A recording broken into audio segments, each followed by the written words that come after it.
dig it? Can you dig it?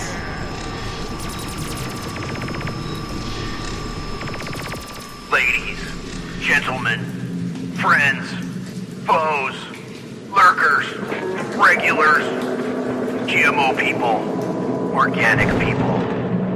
Boiler room. Inbound. 5, 4, 3, 2, 1.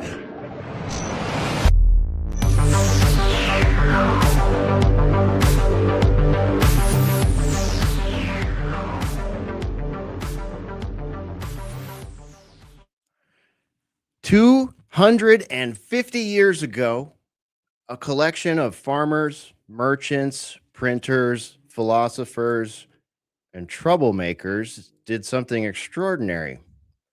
They declared that ordinary people had the right to govern themselves, that liberty was not a gift from kings, banks, empires, or distant bureaucracies. And despite all our arguments, all our contradictions, and all our mistakes, America still offers something rare. And I hope it's not taken for granted. The freedom to speak your mind, the ability to start over, the expectation that power should answer to the people, the stubborn belief that tomorrow can be better than today. Millions from every corner of the world, amazingly, still look at America and see possibility. But somewhere along the road from 1776 to 2026, representation became management. The citizen became the consumer. Wars are launched without declarations. Surveillance arrives disguised as convenience. Algorithms know us better than our neighbors. Political theater replaces accountability. And entire generations wonder whether they own their country or whether their country is owned by institutions they never voted for and corporations too large to challenge. The founders warned us about concentrated power. They warned us about foreign entanglements, permanent factions, financial monopolies, and citizens surrendering responsibility for comfort. Yet here we are, celebrating independence while checking our social credit scores, accepting terms and conditions longer than the Constitution itself. And still, there's something deeply American about gathering together, arguing loudly, questioning authority, refusing easy answers, and believing that self-government is worth fighting for, even when it's messy. Maybe the real spirit of 1776 isn't perfection. Maybe it's refusing to give up on the experiment. And if George Washington, Jefferson, Adams, Franklin, and Madison are watching tonight, they're probably face palming. But hopefully they're still rooting for us. Welcome to the Boiler Room. I'm your host. I'm Brian McLean, broadcasting out of Central Texas. You can call me Hesher if you want, or El Hesherino, or Hesher Dude, or whatever. Just don't call me late for dinner, even though I probably will be. So we got a great show lined up tonight. We put the invite out as far and wide as we possibly could. And I'm not even going to give you a preview of who's going to be on tonight. I'm just going to start bringing people in and having a good time. I hope everybody's out there enjoying their 4th of July weekend in a safe and fun and free manner. But we here tonight are going to be gathering in the Boiler Room. So I'm already seeing some of our folks piling into the chat over there on YouTube, on Rumble, on X, and all that good stuff, as well as our friends over there in the Discord. they're on this side of me, and you folks on the live streams are on this side of me. Hopefully, I can keep up with it all. But let's start bringing some people in. First up, we're going to bring in the Croat. We got Roy Mork here with us from Geopolitics and Empire. Mr. Morch, how are you doing? That's got right. Got my Gadsden. I'm doing well. Hello. Oh man, it's great to see you. You've got your Gadsden flag on for us tonight. Don't tread on us. That's right, man. It's great to see you. How you been? All is well. Just let's not talk about yesterday. Yeah, let's not. All right, cool, man. Thanks for being here. Up next, we've got our friend, the journalist known as Duly Noted. Mr. Noted, how are you? And welcome back to the Boiler Room. Your introductory comments are duly noted, Hesh. That was an excellent intro. I think we're done now.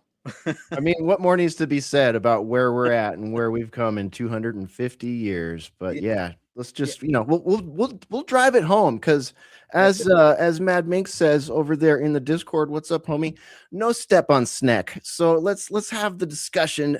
Don't step on our snakes. Mark, it's great to have you here with us tonight. Good to be had. Let's plow forward. All right, we're plowing forward. Up next, we've got Mystical Pharaoh joining us, about to hop on the stage. Mystical Pharaoh, what's up, dude? Welcome back to the Boiler Room. Oh, thanks, man. I missed you guys. It's been a while. Has been a few weeks, dude. I know you've been traveling around and stuff, but we're very glad to have you back on the show. Same here, man. All right. Let's welcome, let's see, Jay. Maybe Jay's ready. Jay Dyer, welcome back to the Boiler Room. Hey, dude, what's up? Glad to be here. Thanks for having me. Man, it's good to hear your voice here in the Boiler Room. You know, we were all talking before it, and we said, let's just gather all of the OGs we can and all of our friends. I mean, Daniel Spalding told me to tell you guys hi. He couldn't make it tonight, but he really wished he could have. So he gives a shout. And I believe Jamie might join us later as well. Is that right? She has a bit of a headache, but she may hop on. Okay, all right. We'll tell her not to feel obligated, but if she feels the urge, I know she's got fans out there hoping that she will jump in. All right, man. Let me bring in another OG Boiler Roomer here. One Randy J. Go ahead and hit that unmute. Here he comes, Randy J. What's up? Welcome back to the Boiler Room, dude. Yeah, good to be back. That was an all-timer intro, and ready to light this thing off like a Roman candle or a TPUSA event, man. Let's go. Yeah. All right. Excellent. So for everybody backstage, I may have a 10 tile limit on my stage, and we're just going to kind of play musical chairs here. So yeah, hang back there. If I can't get you in, I'm going to, but we'll just have to wait and see. Let me bring Ruckus aboard here. The Ruckus among us is about to appear here. Ruckus, welcome to the Boiler Room. I said, I mean, he disappeared almost. Whoa! Well, you know, I had to show off the background. The modern. This is the modern Boston Tea Party right here. Yo, welcome to the party. Yeah, let's do the thing. 250 years. Y'all know I'm a bicentennial baby. That means I was born in 1976. So the country was celebrating 200 years, and I don't remember it, although I was alive. Oh no, actually I wasn't. I was sorry, I lied already. I was born 20 days after the 4th of July, but they were still doing a massive celebration. They did a big deal about it, kind of like what we're doing now, but I promise you it was not nearly as tacky and gaudy as this one is. We'll talk about it. Thanks for having me. It's so nice to have so many familiar faces and old friends and colleagues here. This is amazing. Yeah. And I also will agree with everybody. That was a banger opening right there that you did there, sir. Anyways. I'm glad people enjoyed that. I felt like it would resonate. It just feels like, how can this not resonate? These are the words. This is the way. Let's bring Charlie Robinson aboard. Charlie Robinson, what's up? Welcome to the Boiler Room. Good to be here. Let's blow our fingers off, shall we? Yeah, definitely. You got the M80s? Did you bring the M80s? Always. All right, cool. I brought the blowtorch, so I think we're going to be able to burn some stuff down tonight for sure. All right, where are we at? We got 6, 7, 8. I got room for at least 2 more here, so let me bring Timmy aboard. Timmy, what's up, man? Hey, what's up? Gather ye rosebuds while you may. Yeah, it's so great to see you, Ruckus. You talked about being born there and at that bicentennial. I have a couple of quarters, you know, those little things that we used to, from that time. So I'm looking forward to what this 251 is going to be all about. So No, wait, no, it's crap. It's like made out of cheap plastic, spray painted with gold, and it has Trump's face on it. You don't want it. Oh, I'm just kidding. Yeah. Yep. That's what we're here for. Yep. Yeah. All right. I got room for one more. Let me bring Cavi. Hang back. I'm going to bring Spore aboard real quick. Spore, you got a second? Come aboard. Spore is here hanging out tonight, helping coordinate, making sure things go well. Spore, are you with us? I'm here. Okay, we got a little bit of delay on you, but I'm going to pass it to you. We were talking about icebreakers this week, but we've got so many wonderful friends here with us. How you feeling about it? I think that we should skip it this week and maybe do a double or triple icebreaker next week because we have so many people here and so much to talk about. So I think that what are your thoughts there, Hesh? Let's do it. Let's do it. We've got a lot of good ones in the chamber, so we'll hold them for this week, and we'll get right into tonight's events because tonight's events are going to be fun. We're going to do a little bit of What about Cavi? Don't forget Cavi. I won't. We're going to do a little bit of a game show style thing tonight, so it should be pretty fun. And Spore, I'll cycle you back in later if you drop me a message and want to hop in and answer any of the questions, okay? All right, sounds good. Okay, Spore going backstage, not full stage, backstage. Okay, and then we've got one more joining us for now. We've got Cavi, the co-host over at the Mystical American Patriot Society. Welcome, Cavi.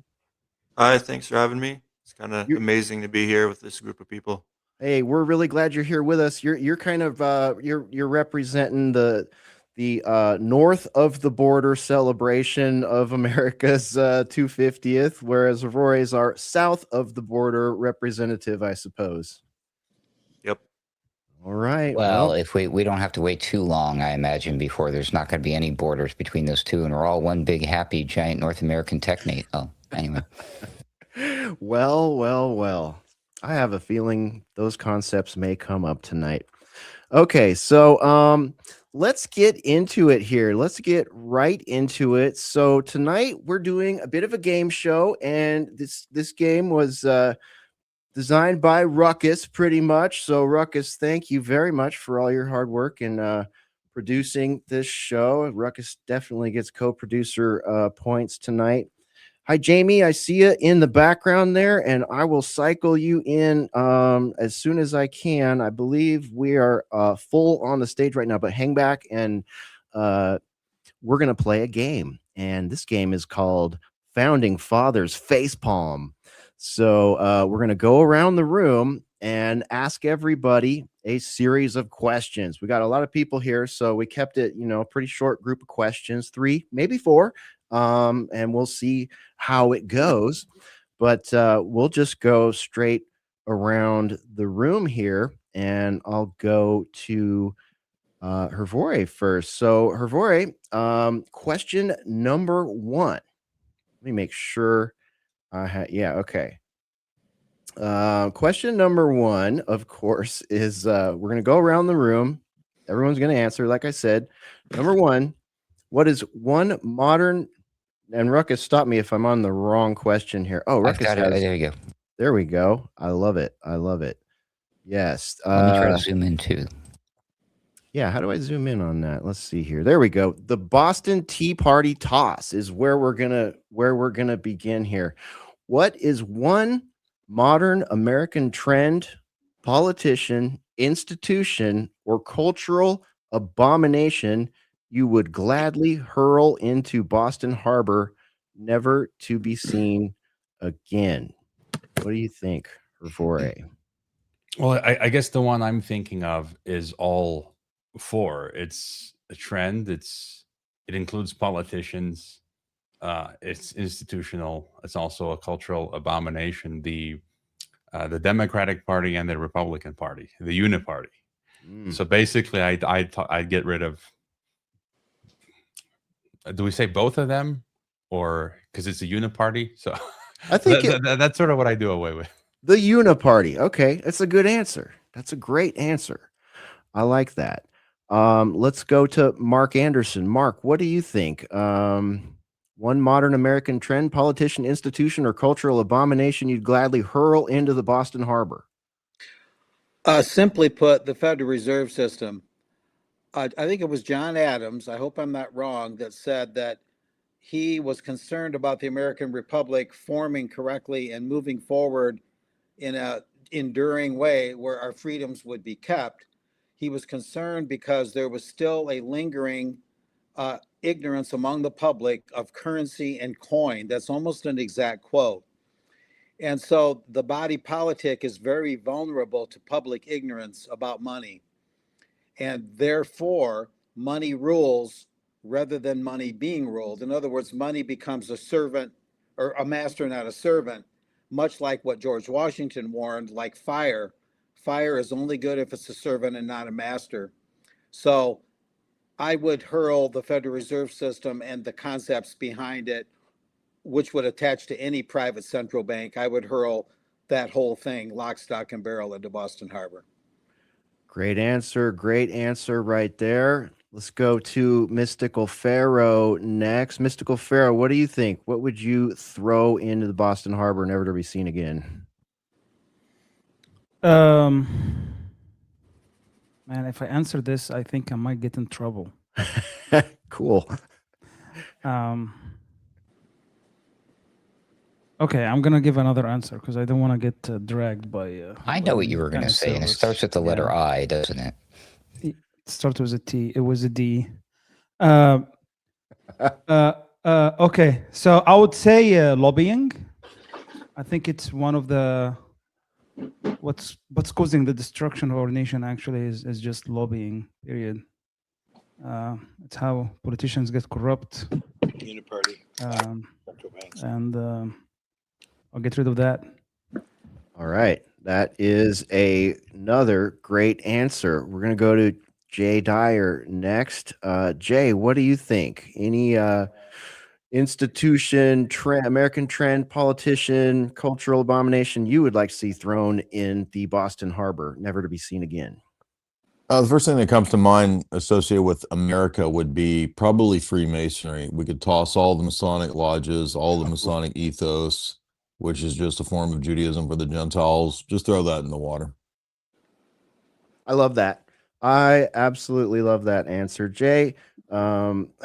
Another banger answer right there. This panel is really kicking butt here. Let me go to Randy J. Randy J., what would you throw in the Boston Harbor? Well, a couple of mine are already mentioned. I got to go to another option here. So I'm going to say big aggro. Whatever it was that happened that would make Jefferson roll over in his grave, and a lot of the others that, I don't know, within the last 100 years, increasingly every year, put all that garbage in all our food that puts us at a disadvantage right out the gate. You know, you are what you eat. Yeah, that big aggro, all the chemicals, all the nonsense thrown in the food, out with it. I love it. I love it. Another good one. Let's go to Ruckus next. Ruckus, what would you throw? No, actually, Ruckus can't go next. Ruckus and I have to go last. We're going to Charlie next. That's only fair. Charlie, what would you throw in the Boston Harbor? Well, I'd like the record to reflect that I had the Federal Reserve and they should be thrown in twice just to be on the safe side. Nice. But I have the American medical school system. Ooh. And everything that comes along with that and all of the damage that has done to society. That's a really good one. Give us just a short statement on why for any newbies, because we're preaching to the choir here mostly, but sometimes we get newbies. The Rockefeller / Flexner report really did damage in 1910. It put out of business naturopaths. It selected winners. It allowed certain schools to turn into medical colleges and universities and basically be able to gatekeep who gets the approval to be a doctor and wear the white lab coat like Peter Hotez during interviews at his house. So they were a gatekeeper of information and credentialism and they used that to stifle anything that was not a pure moneymaker for the Rockefellers, but might have been effective. So it was it's almost impossible to measure the damage that's been done by that. Like a generational monopoly of snake oil salesmen, unfortunately. And it's sad because it's a profession that people go into because generally speaking, they actually are nurturing and helpful and want to do that kind of thing. Yeah. And then there's just no options once you're in there. It just is what it is. Great answer. Great answer. We're gonna go to Tim next. Tim, what do you think, man? What would you like to see thrown in the harbor? I would love to see thrown in the harbor. It's one of two things: net zero or Agenda 2030 for the Sustainable Development Goals. I think that net zero is it combines everything. It's the climate lockdowns. It's the need to put in digital ID for everybody. The need to put in, or the desire to put in surveillance controls, programmable currencies, everything. Once the Great Reset came around, they said, oh, it's all about COVID. But no, it was all about net zero stuff beforehand. And then COVID came around, all of a sudden it's for the pandemic. And then after the pandemic, the COVID control narratives ceased. Then all of a sudden it's right back to net zero again. So that UN, the WEF, all those things, net zero, SDGs, Agenda 2030. Throw that right into the lake, into the river. Right into the Boston Harbor. I love it. I love it. Another good one. All right, I'm gonna put Tim and Cavi backstage so that I can bring Jamie and Sam onto the stage. Welcome you two. I'm gonna ask both of you same question. The first question in our game show round here. Over to Jamie Hanshaw. What's one modern American trend, politician, institution, or cultural abomination you would gladly hurl into the Boston Harbor? Can you hear me? Yeah. Can I join the Boston Tea Party Tax Federal Reserve party? Yeah. I'm going to join that group. Yeah, we can have a contingent, I think. Yeah, so I'm in that. Let's end the taxes because we're just paying them to hurt people at this point and ourselves. And then I guess cults would be something that I would throw into conmen and cults of the 20th century. They can go in the water too.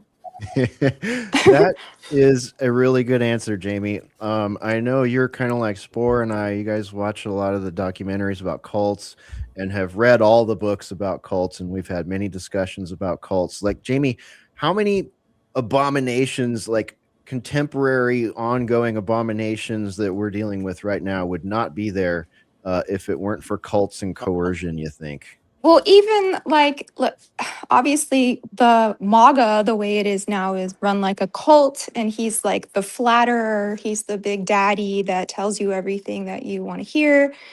And so these big politicians run things in a very similar way as cult leaders.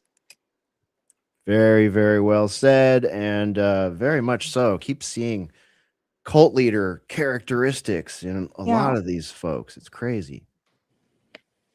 All right, let's go to Sam Cheney from Weaponized News. Sam, welcome to the Boiler Room special edition here. Founding Fathers Facepalm is the game. And question number one that we have for you is the same one Jamie just answered. Which American trend politician, whatever, would you like to see thrown in the Boston Harbor? America 250, don't be a panicking, trust in Trump's corruption. I want to see Congress thrown in the harbor. Ooh.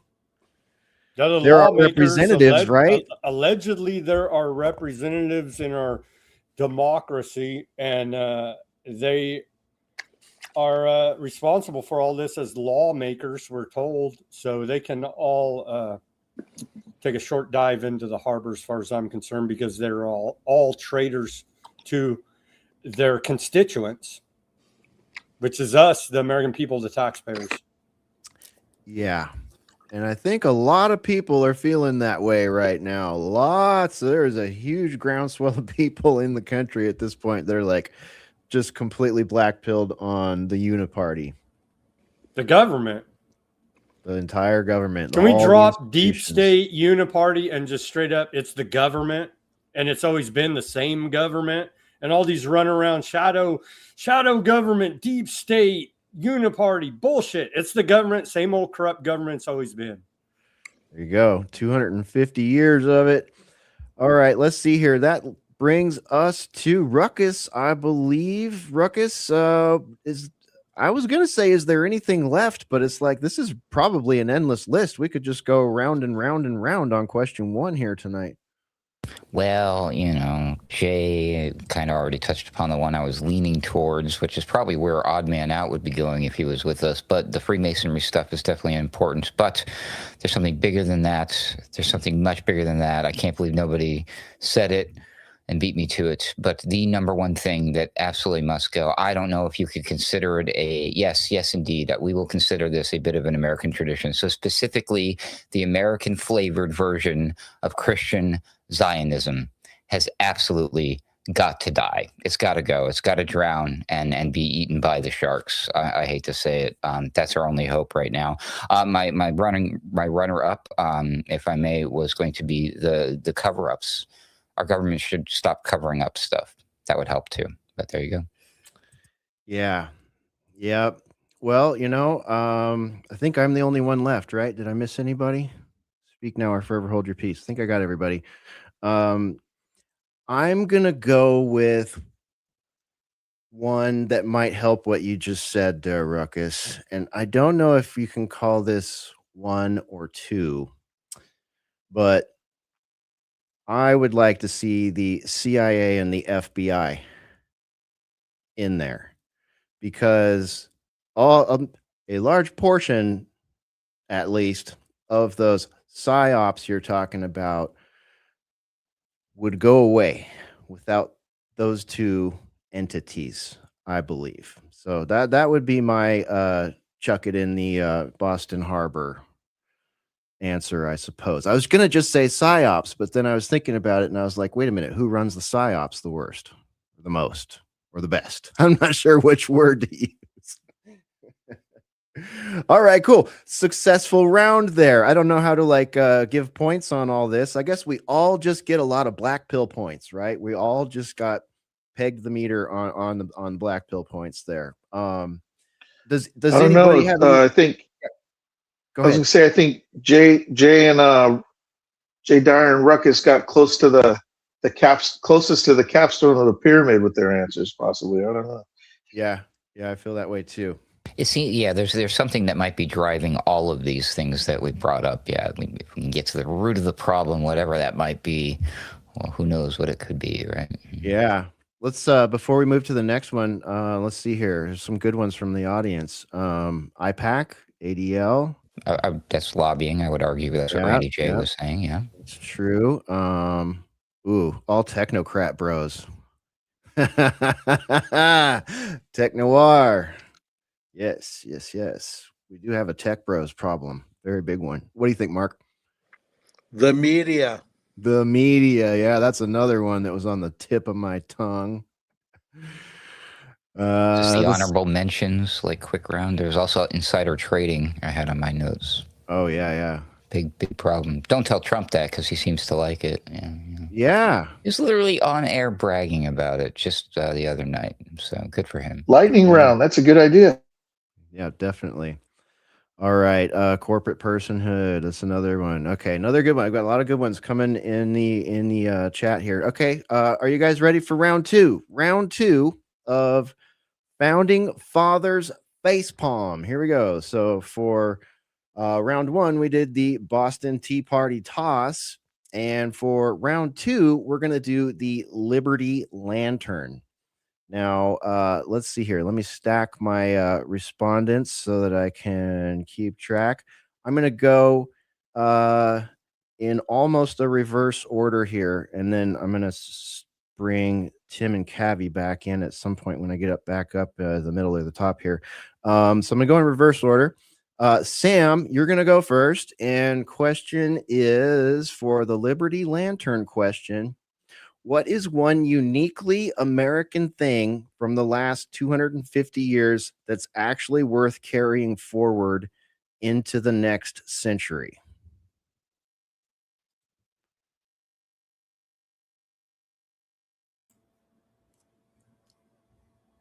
The idea, the mindset of independence.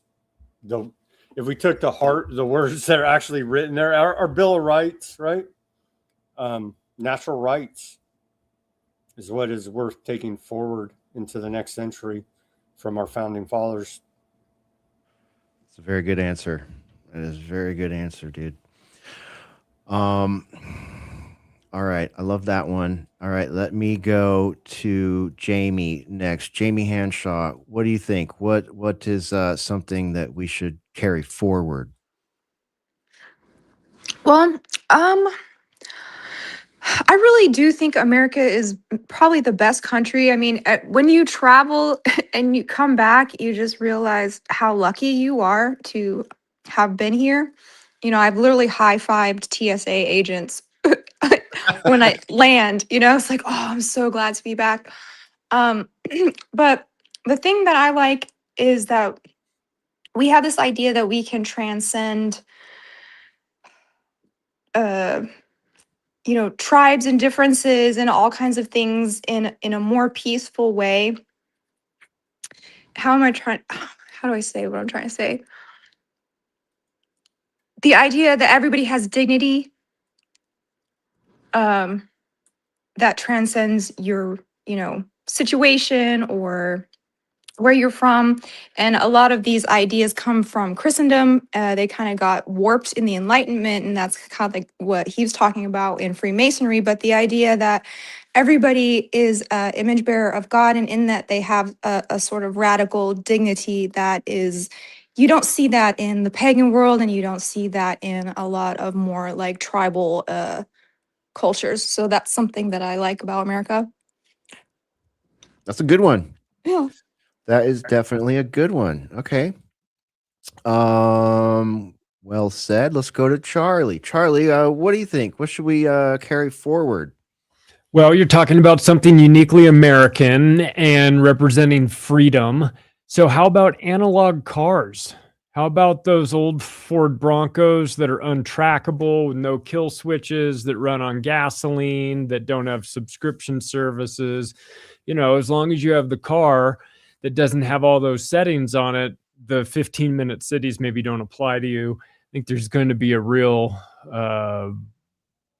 nostalgia for cars that weren't all souped up, and I think it's already happening, frankly, but especially in the future, that's going to be something you're going to wish you could discover some old garage with a dozen vintage cars from 1980 in there, you know.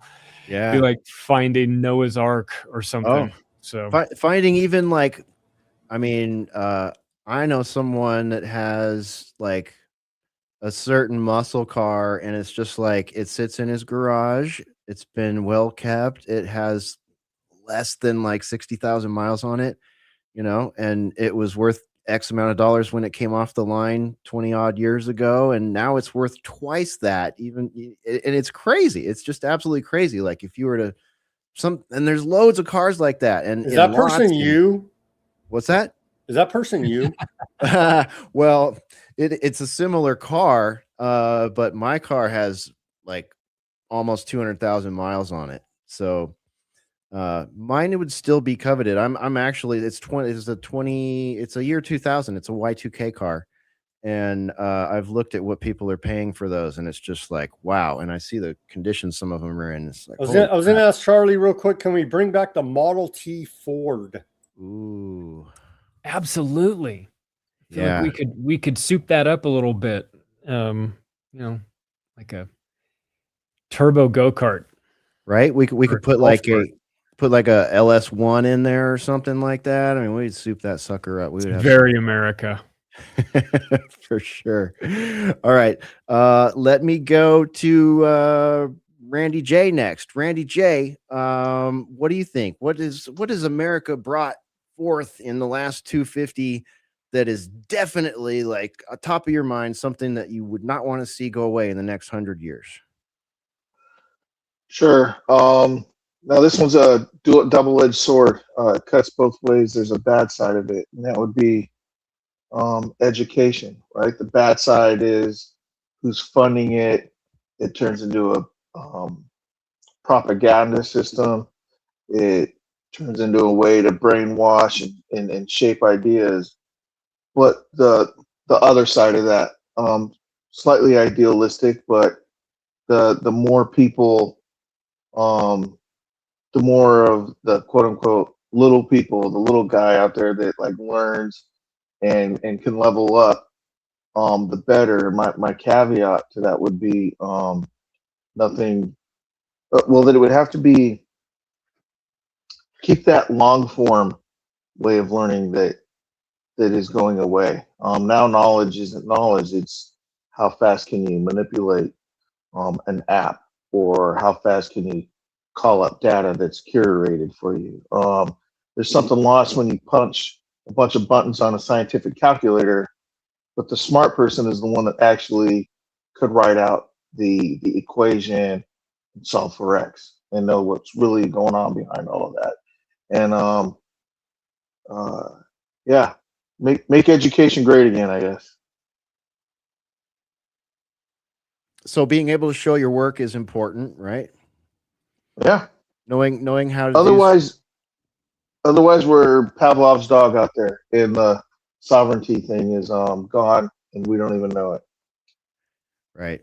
And now, when you talk to educators, you start to get a sense for how much AI is in use in their classrooms by the kids to, get through the homework. So we're kind of on the cusp of a huge change there already, right? Which I'm sure we all know the pitfalls Hesher, who's of. the head of the Federal Department of Education?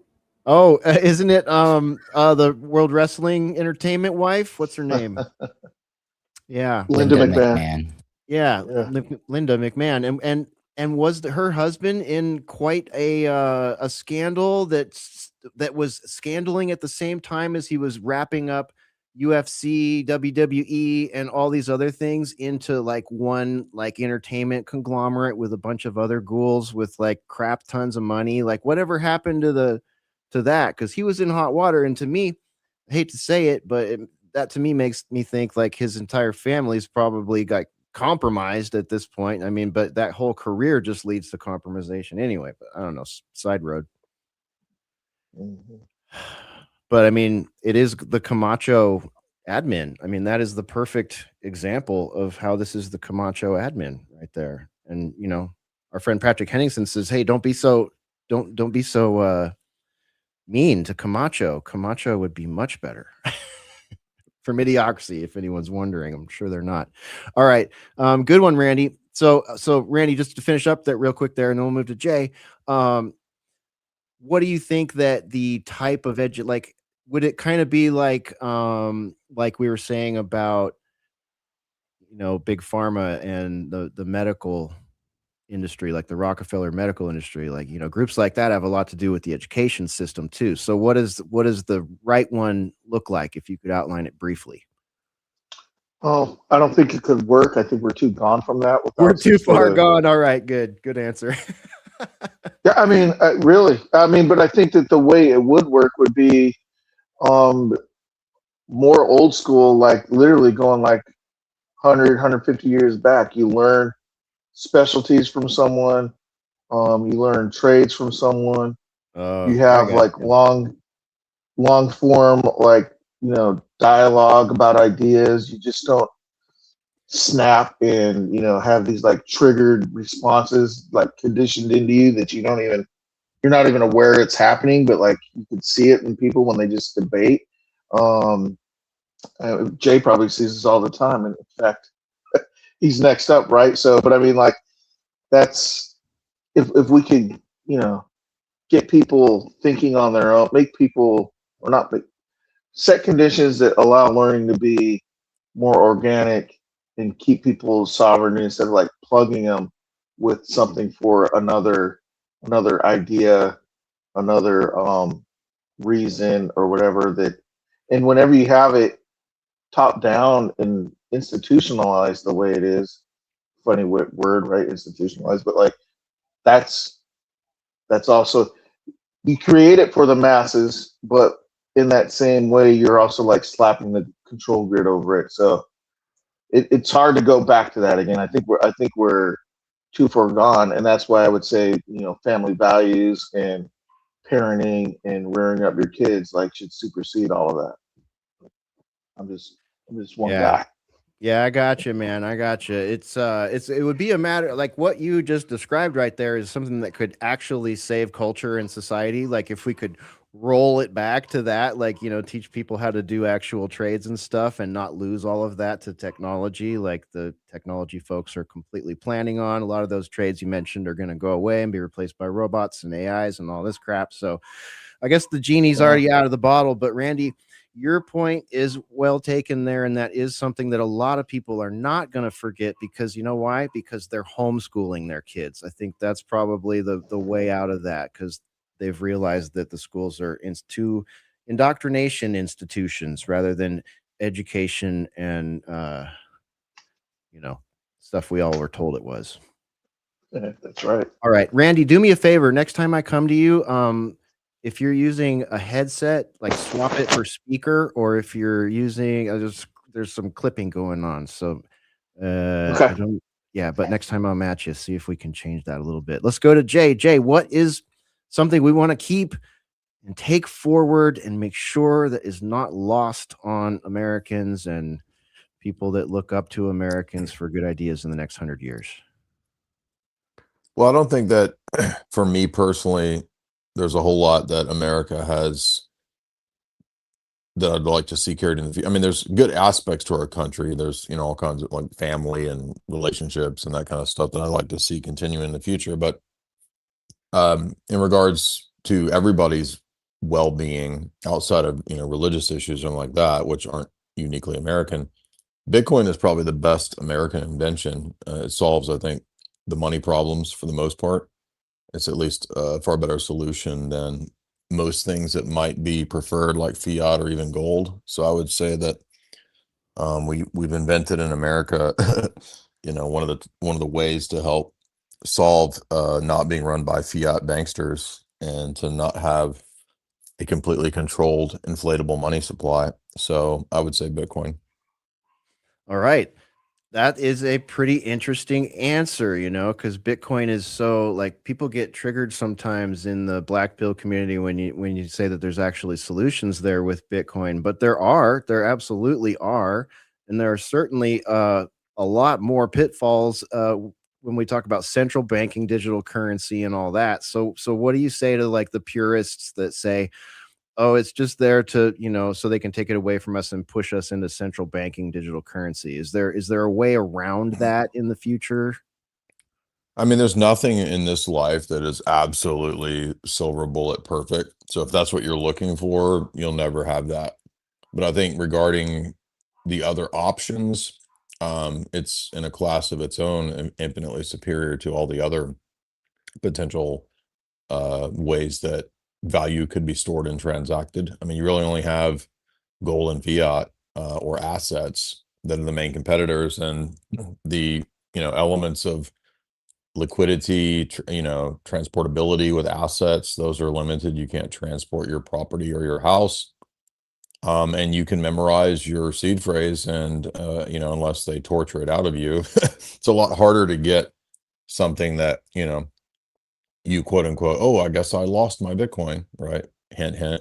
But Yeah. your seed phrase, like that's a lot harder to get a hold of than your estate, your hidden gold chest that you buried your doubloons underneath the treasure island map location. I mean, it's a lot easier to get those things, I think, than it is something like that. So again, there's nothing perfect, but I can't see anything that even comes close.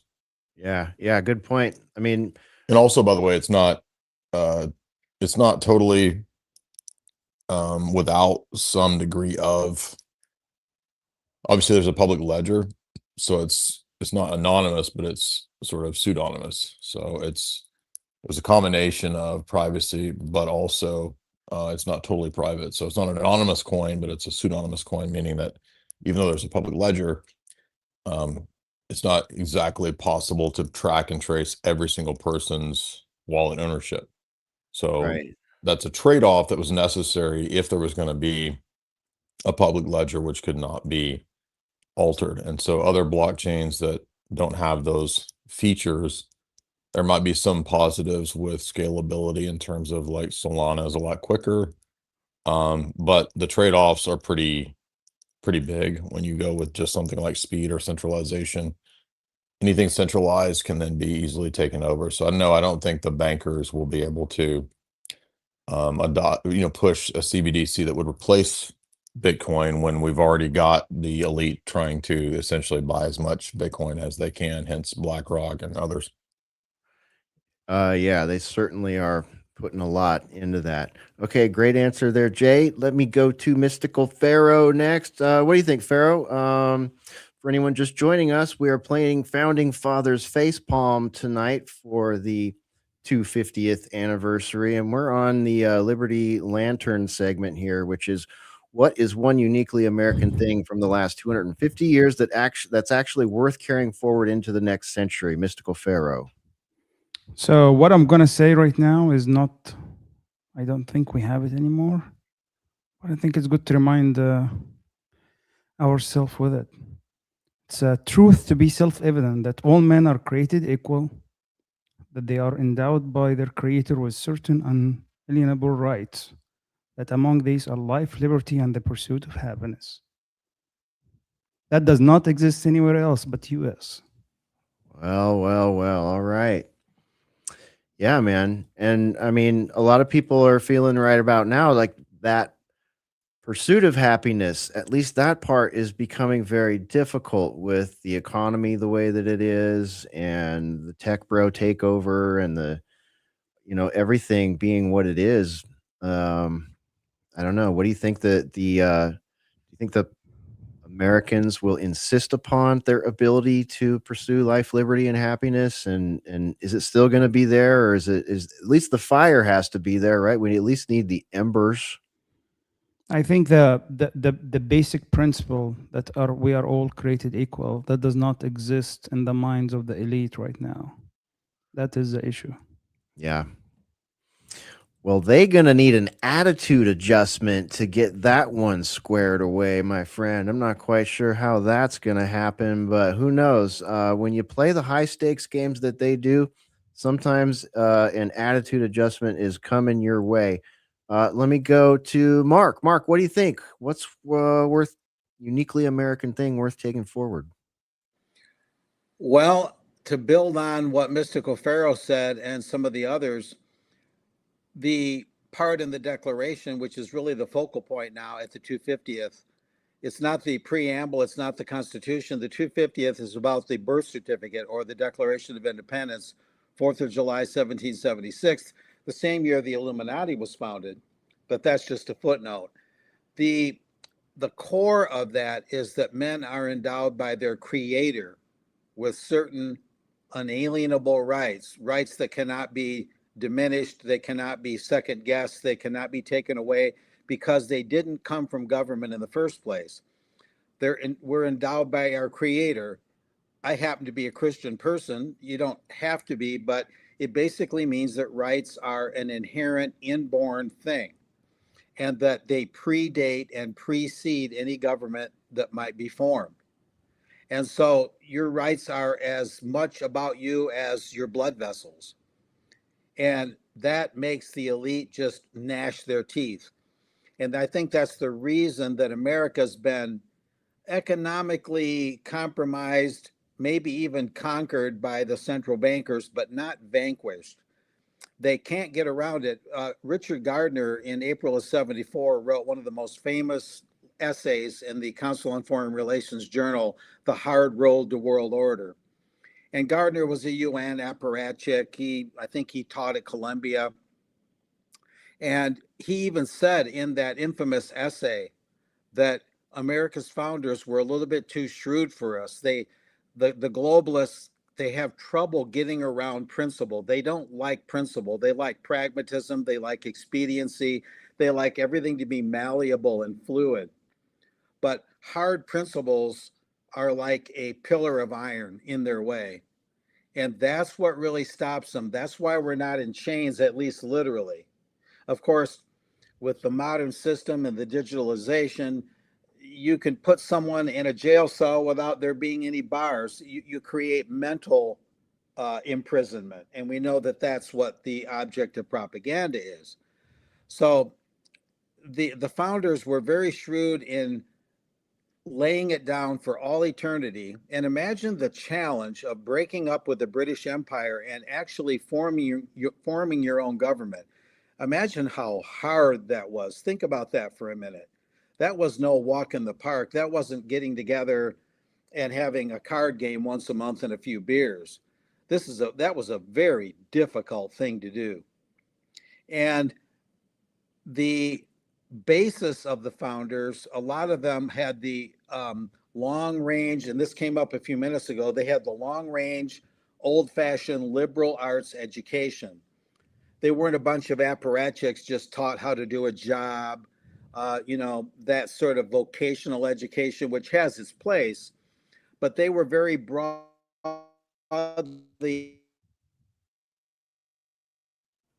Uh-oh. educated people, not perfect, but they had a liberal education that consisted largely of the truth. Mark, you're skipping in and out a little bit here, my friend. I'm gonna have to cut in there. I'm gonna swap you, Mark. I'm gonna swap you out temporarily if you can hear me. Woo! Gathered. Okay, Mark. I can. I can't even find him on the stage there. Okay, got to remove you for a minute, Mark. Hopefully you can hear me. He was on fire. That's censorship. That's bullshit. Yeah, that was total BS, man. Okay, I think I can fit everybody here except Mark now. So Mark, give me a minute. Give me a minute. And you were on fire right there. I'm sorry you started skipping out there, but we got a low bandwidth moment on you, and I had to pull you for a moment. We'll get back to you. Let me go to Hervoy. Hervoy, what do you think? Yeah, the audience is even saying, man, Mark's making a great point. Sorry, Mark. Yeah, we're all sorry you got cut off there. And we'll let you finish your point when we get you back on the stage. But Hervoy, what do you think, man? Uniquely American thing from the last 250 to take forward. The IRS. I'm just kidding. Oh, that was for the first question. I'm surprised no one mentioned IRS, and I'm bewildered because I just filed and paid my taxes to the U.S. as a Mexican. Like, I don't understand why. How does this work? But trying to sort of riffing off of what Sam and Mark were saying, elements of the decentralized government that America started with, Bill of Rights and all that jazz, and then as some people have mentioned over time. It was great what Mark was saying about the hard road. Was it Mark Gardner? He said from CFR, the article that I think he was bang on. That over time they took what was good and molded it closer to their heart's desire, to quote the Fabians. And so yeah, basically the decentralized system of government that we had. And I saw someone mention in the chat as well what I had on my mind because of the nature of technology and demographics, it's made it more difficult to maintain that form of government on top of the elites machinations and guns.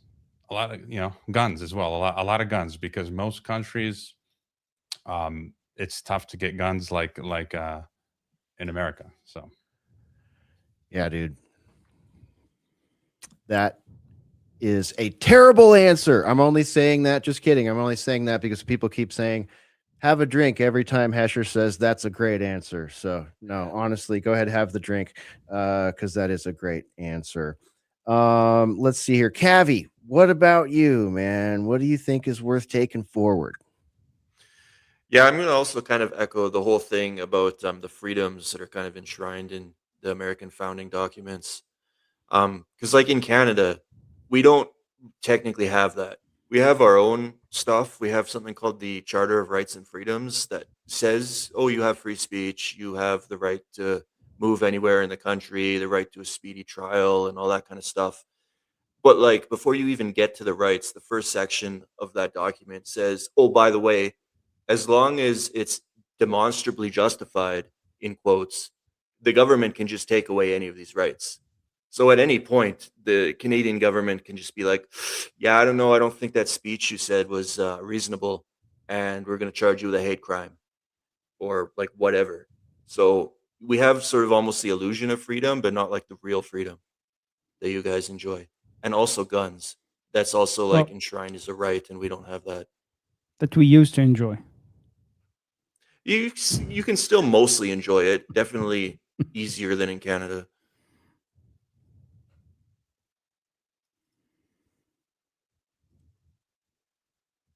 Yeah, this is the fact that one idea. It's just this is America, and this is why I came here, and it does not exist anywhere else. That you are those are the rights that you're born with. Exactly. That's why it's also your right to change the government if they are, impeding on those rights. Yeah. Tim, did we get to you yet? I don't think we asked you yet. No, that's fine. Mine might be a little controversial take. It might be a little superficial, but I would say bacon. Bacon is something that's very American, and it's Kabbalistic and Quranic kryptonite. So I think that everyone's right to have bacon and choose what to eat is a good thing. So I would say that's a very American thing. Bacon wrapped everything makes things taste a lot better. I can get a lot of blowback from that. I understand, but yes. Yeah. It's better than saying Kim Kardashian. I don't know. There's a lot of bacon lovers in here, I think. Let me. You guys know the bacon story? cheeseburger is like the ultimate white American food. Right. Were we done with it? Did everybody get a turn, Hesher? Let me drop. I got to get Ruckus and Mark back on here for a moment. So Can Ruckus, I just tell you real quick? You know where you guys know how bacon was introduced to the American diet, right? Tell us. Through Edward Bernays selling a cut of pork that they couldn't sell. So they went to him and said, hey, put together an advertising campaign. And he created Bacon and Eggs, the Great American Breakfast. And that's how bacon, a cut of pork no one wanted to buy, was introduced to the American market. Wow. And that's great. And you know what? I learned all about how Spanish conquistadors came over to the United States, and in Florida they introduced all those hogs that have become running wild and all that. And so it's like it's also part of that Second Amendment thing and the sport and shooting, the getting down the population of the wild hogs to feed the family and to keep your land clear and all that stuff. So yeah, I'm a fan of bacon. Being a good steward of your land, absolutely. Okay, Ruckus, I'm going to pull you off stage for a minute so I can get Mark back on stage. Mark, do we have you? Are you got good interwebs? I believe so. Okay, yeah, you sound good. We got cut off there, so over to you if you would like to finish that and anything else you needed to throw out there. Yeah, I dumped Firefox and tapped in on Chrome. There you go. I think it's better. Yeah, I mean, to shorten it a little bit, when we talk about what's really the focal point of the 250th, the Declaration, and that key passage, we're endowed by our Creator with certain inalienable rights, and the job of government is not to give us rights that are irrevocable, but simply to protect those rights. When we talk about that, then you have to ask yourself, where did they get these ideas? And a lot of it came from what Madison studied, and some of the ancient Rome and ancient Greek systems, and the traditional educational model that lasted for centuries but has largely been jettisoned is called the trivium. Grammar, logic, and rhetoric. And it teaches people how to think much more than it teaches them what to think. It makes people into problem solvers. It makes people take their knowledge and use it. And what was the founding of America? It was people that had an understanding of human nature, an understanding of government, and they had the right education to put it into motion, into dynamic action, and actually create a constitution and tell the redcoats to go pound sand. And so that's what made America triumph. That's what made it happen, was a way of thinking, a solid group of principles, a solid concept consisting of principles that the founding fathers, whatever their faults and foibles, whatever their shortcomings, had an understanding of, and they were able to put that into dynamic action. Other people can talk about, well, we want to protest what the federal government is doing. We don't like the IRS. Let's end the Fed. And that's all good and well. But imagine creating a government from scratch. Imagine what kind of fortitude that required, however imperfect the Constitution might be. It's not perfect, but as Mystical Pharaoh talked about and others today, it just has that something, that key element in it that makes it, maybe the word superior is a little strong, but makes it strongly preferable to the other systems of the world. Now we have a republic, if we can keep it like Franklin talked about. It's not quite the republic that was founded. It's been twisted and perverted in 1,000 different ways, especially through government not running its own financial system and allowing the private banksters to hijack that. But all in all, I'm cautiously optimistic that we might be in foxholes right now. Things are really tough, but those principles that were laid down, and I think I mentioned it before my previous statements got a little distorted. People like Richard Gardner and apparatchiks from the CFR, he wrote that Hard Roll the World Order, one of the most infamous articles that ever appeared in the Foreign Affairs CFR Journal. And he was laboring in that article that the founding fathers have been a little bit too shrewd for us. So his famous quote from that article was, the solution from the globalist point of view was to do an end run around national sovereignty, eroding it piece by piece, and that's better than the old-fashioned full frontal assault. He was literally declaring war on the American system in that article from April 74. So that's some things to reflect on. We'll talk more later when we tackle the third question, but that's enough for now. All right. Looks like we got the whole crew able to fit on the stage now. I believe Jay and Jamie have consolidated down to one computer. That's cool. Okay. Anybody want to well, let's just get right into. Did we get theirs? Oh, their answer, Jay and Sarah, Jamie's? Yes, didn't we? Okay.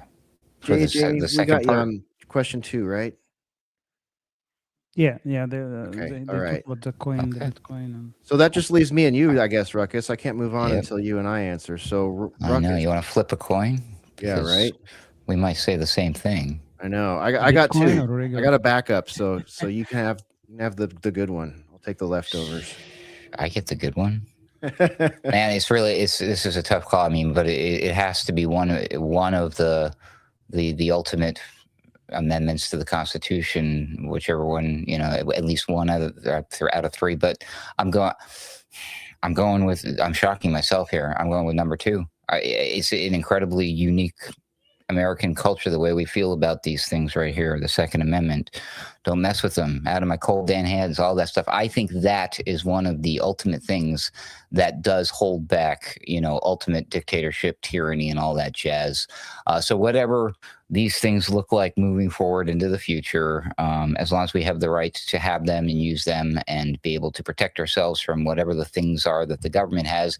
For instance, look at what they did with the drones. So they scared everybody with drones flying around New Jersey. They thought they were UFOs, and now, it's very difficult for you as a citizen to fly around drones because they've now militarized them and they're spying on you. Maybe we all should be owning drones. Maybe that's a weapon now, or whatever, a form of arms. So we should have the right to bear these arms. So I think that's it. That I'm going with the Second Amendment as a uniquely American thing, should absolutely be carried forward in the future to ensure that everybody has a future. Just real quick, Ruckus, there. What's the use of a gun if you can't shoot the police drone in your backyard. Just the other week, maybe you guys saw the story that the police sent a drone, and I think it was low. So they have a certain legal limit if it's a certain height, but it was investigating these guys' backyard, and he used a BB gun to shoot down the drone, and then subsequently he got arrested. So now we're in difficult territory here, right? When it comes to these rights. I saw that, man. That was pretty amazing footage. The way he caught the cops red-handed doing that without a warrant and everything. I mean, that was an interesting event. But I don't know. Who knows, man? It really, like, that is just one specific case that you're talking about there, and not to answer for Ruckus and butt in early here, but I guess I am. There's just a million different things that could happen to a person throughout their day that might require that. Maybe never in their life, but for a lot of people, maybe multiple times in their lives. I mean, you never know when some fentanyl tweaker is going to attack you with a knife at the gas station and you're going to have to ventilate them or take a blade to the face or neck. It's like that's probably more the type of use case, home invasions, SHTF, WROL, tyrannical government, and arming citizens it just makes a politer society, and it makes people feel a little bit safer, because we all know the cops aren't going to get there and save us from anything. I agree. I Well, mean, especially like right 10 now. years with- back. Sorry, go ahead. Yeah, go ahead. Yeah, well, 10 years back, there was, I think, people in the Netherlands, the Dutch, who were deploying raptors, birds, to take down those drones. And that was like going back 10 years ago. That was their raptor response. So like that. And I know that there are some people who have like there's stories like coming out of New York City who've trained like crows to go and pick up little bits like coins and little money and stuff and come back and feed the pockets of the person that was giving them food and stuff like that. But I think Second Amendment, good. Shoot down those things, do that. But if not, dude, use the birds, the rocks, the birds, the trees, as all those movies talk about, Indiana Jones and Lord of the Rings and stuff. So yeah, there's lots of options out there. That's right. We need to keep the archaic options available as well.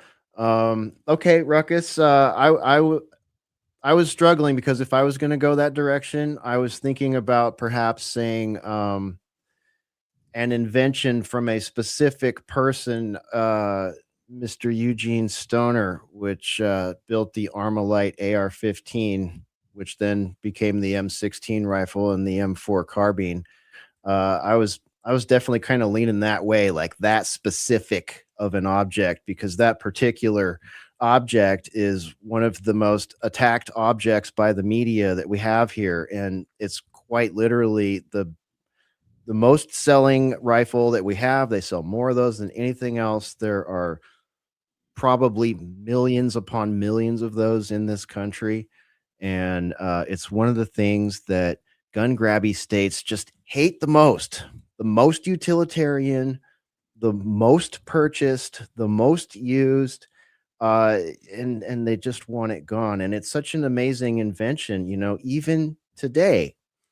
This thing was created and engineered. Well, the gas operating and the bolt system was all they filed the patents for that stuff. Eugene filed the patents for that stuff in 1956. It's hard to believe that, it's still something that is at the top of the game as far as, long rifles and carbines go. You just can't go wrong with one of those. I mean, it's the AK people will be mad. If I was Russian, I'd probably say the same thing about the Kalashnikov. I guess I would, but it's just a Second Amendment thing, which I agree with. So anyways, mine that I will say, which is not 2A related, is simple. Marshall amplifiers, Jackson guitars, stuff that you make heavy metal with. I don't want to see that replaced by AI. You know what I'm saying? Whoever makes the best drums out there, all that stuff, right?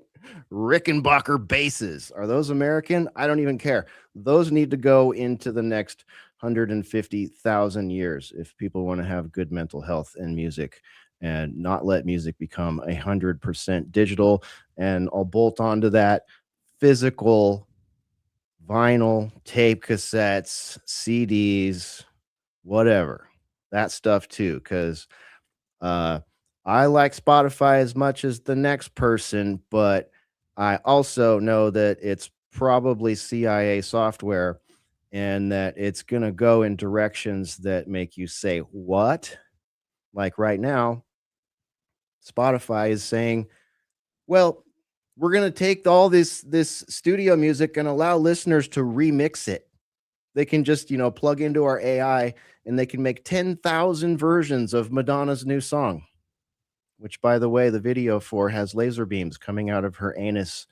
But that's a story for another time, perhaps. But yeah, they're going to let people read. Can you imagine that? You work, on an album. You musicians know what I'm talking about. That's a lot of work. Pour your heart and soul into it. Upload it to Spotify for your measly pence that you get out of it. And then they're just like, yeah, throw it in the AI and do whatever you want with it, listeners. You probably don't make any money on that. So instruments, particular ones made for heavy metal. And I guess we can take the grandpa's guitars too. We make some cool music with those. I'd like to see that all carry forward. That's my answer on that one. I'm not sure, but you would know, is heavy metal uniquely American? No, not necessarily, but the like the Marshall amplifier, I believe is, I might be wrong on that. I am not a historian or anything, but you get the drift. Like, and yeah, that is sort of, you're right. It's an international language of metal for sure. But what I like is the totality of it. You know what I mean? And I love the American part of it, what America has added to it and what America has adapted from other places. And, all that. Got some news for you. The Marshall says was founded in London. All right. Well, hey, I'm going UK tonight. Fuck America. I'm going to take some UK stuff into the next 100 years. Well, we did sprout from them, so I guess it's like the apple didn't fall far from the tree. Because I was thinking myself how much I love memes and like making memes, and I'm like, I wouldn't be able to do this kind of stuff. And I thought that was an American tradition, but it's not. No, the whole concept of memes, again, a British thing. But I think America is certainly. I think what we think of when we think of memes, I think that is very American. And I think that should definitely continue forward, no matter who invented it. Memes should never die. The British aren't allowed to make memes. If there's any can comfort, they make memes? Can they even do it? No, I don't know. they need I don't think you have, mate. Hesher, if there is Just kidding. Trump had redcoats marching on the White House lawn when Jimmy Savile's best friend, King Charles, came here earlier this year. You guys remember that? Oh, yeah, absolutely. That was weird to see. Mark, you were raising your hand. Oh, yeah. Talking music for a little bit. Having been a drummer a long time, Ludwig drums, totally American. Shure microphones, Electro Voice, all that, American. There's plenty of American out there. Gibson guitars originated in Kalamazoo, Michigan. There you go. The Gibson plugged into the Marshall. That's a perfect marriage right there over the ocean. There you go. Yeah. Plenty of American there. My bass drum was signed by William F. Ludwig III. So I really planted the seeds deep there. What about Rickenbacker? Did I screw that up? That's got to be Germany. Where are they from? That's a good one. I don't know. Lemmy would know. All right. Well, I think we hit it. Let's get to the last question here. We got, question 3. We've got a maybe a bonus round. We'll see how everybody feels after question 3. Where are we at, Ruckus? We're on the Paul Revere's warning. Okay, Paul Revere's warning. Here we go. I'm going to go to Jay and Jamie on this one first. Jay and Jamie, are you ready? Yes, we're here. Okay, cool. All right. This one is question 3. You guys are up first. It's called the Paul Revere warning. Jamie, we'll go with you first. Okay. What is one current political, cultural, or technological disaster that the 300th anniversary generation, which would be like, our kids and grandkids, desperately need to be warned about right now? Just don't let everything become fake and artificial and simulated and digital and high-speed Wi-Fi. Like you were saying, we need physical objects to go into the future, right? Yeah. Not data. We need like actual guns and musical instruments and human bodies to go into the future. So that's the warning that I would have, is just please don't let everything in the 3-dimension, be given up. Yeah, because otherwise, what does life look like when that happens, Jamie? It's like a bad dystopian movie or something. Yeah, like Black Mirror, or Wanting Seed, or something crazy. Yeah. Ready Player One, some kind of Coon Pod movie or something. Yeah. Yeah, on that line, I would say probably 1, 2, 3, however many future generations will be raised on phones, internet, and pads, and I think that will be absolutely devastating to the next several generations. Yeah. So don't let the kids be raised on these devices because it's stunting them, making them retards, and just messing them up. What do you think, like 4 more generations of that would look like, Jay? That's what I'm saying. That's the dystopia, dude. Yeah. Right. Like something like Wall-E or something. Like even that movie, worse. The Congress, where everybody's wandering around in the virtual world with these goggles, and they're like living in like squalor, and they're wearing tattered rags, but they live in this virtual world. Right. Yeah, or they can't even drive themselves around anymore, and they've given up all of their bodily autonomy to these, like, Waymo or the self-driving cars, and just boomer scooters. Yeah. Yeah. That's my warning. Just try and be in the physical world as much as possible and rely on things, nature to get your needs met. Good one. I said it again. Drink if you're playing the drinking game. Hesher just agrees with all his guests. Good one. Let's see. We'll go to Charlie. Charlie, what do you think about this one? One current political, cultural, or technological disaster that the next generation needs to be warned about? Well, they need to know that transhumanism actually means eugenics, and the sales pitch is going to be something different than that. And moving forward, if you're unclear about the definition of terms, it might be a matter of life and death, and they're certainly not going to tell you what they have planned for you. So I would say getting straight about what that is, that eugenics was rebranded in the late 50s into transhumanism. And so when they talk about the fourth industrial revolution, a blending of man with machine into something else, something transhuman, that's not a robot arm after a car accident. It's not what that is. It's something else. It's something way darker, and it's a version of the future in which the few control the many, because maybe the many are now legally transhuman, and as such do not have the sort of rights that humans have. So it's sort of a slippery slope. It certainly is a slippery slope, and you can just see it growing every day. It's just getting steeper and steeper. It's actually like we're already in the snowball effect at this point. I mean, with the flock cameras and the LSAM cameras and all this crap, that the drone incident that Roy brought up is just like, what is happening right here? I mean, I've said this before on the show, but like back 10 years ago, I remember saying on shows a bunch like, oh, it's one of the worst things. I feel so bad for my homies in the UK because they just have cameras everywhere. Guess what? We caught up and maybe surpassed you. I'm pretty sure we surpassed you just based on size and volume, and the fact that I can't go to any non-rural town and not see some form of these cameras just everywhere. It's And absolutely some of them are crazy. hitting, we're learning, Hesher. Yeah, Right? No kidding. Okay, yeah. So, all right, let's go to, let's see, Hervore. What about you, man? What was the question? Political, cultural, technological disaster? A disaster, yeah. Anything in that realm that we need to warn like the kids about? I'd probably say, riffing off of what people have already said, the technate, the algocracy, the technocracy that's now forming in North, or as Pete Hegseth, our Secretary of War, said, the greater North America, right? And we're seeing the same processes being implemented here. The phone registry we had in Mexico, which they were supposed to pull the plug 2 days ago, they have moved it to the fall, which I think they will do then.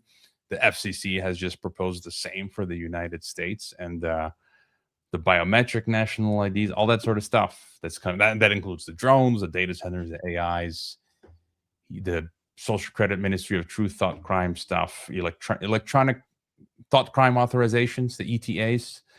So yeah, I think that's sort of our biggest threat right now, and it's the total enslavement of us. But as I think Mark was alluding to earlier as well, not literally in chains, I guess, yet, but very Brave New World Huxley type of thing that they got going on, as well as some folks put in the comment. It's a combination of Idiocracy, 1984, Black Mirror, Blade Runner, whatever you want. Yeah, so I think that's the biggest sort of threat right now. Massive. It's massive. It's something it looms over like every other topic. You know what I mean? It's like sometimes you get down in the weeds on a topic and then you realize, oh, all the solutions for this particular narrative or problem are up there in the technate, just waiting to absorb some of our freedoms and liberties to replace that with faux safety.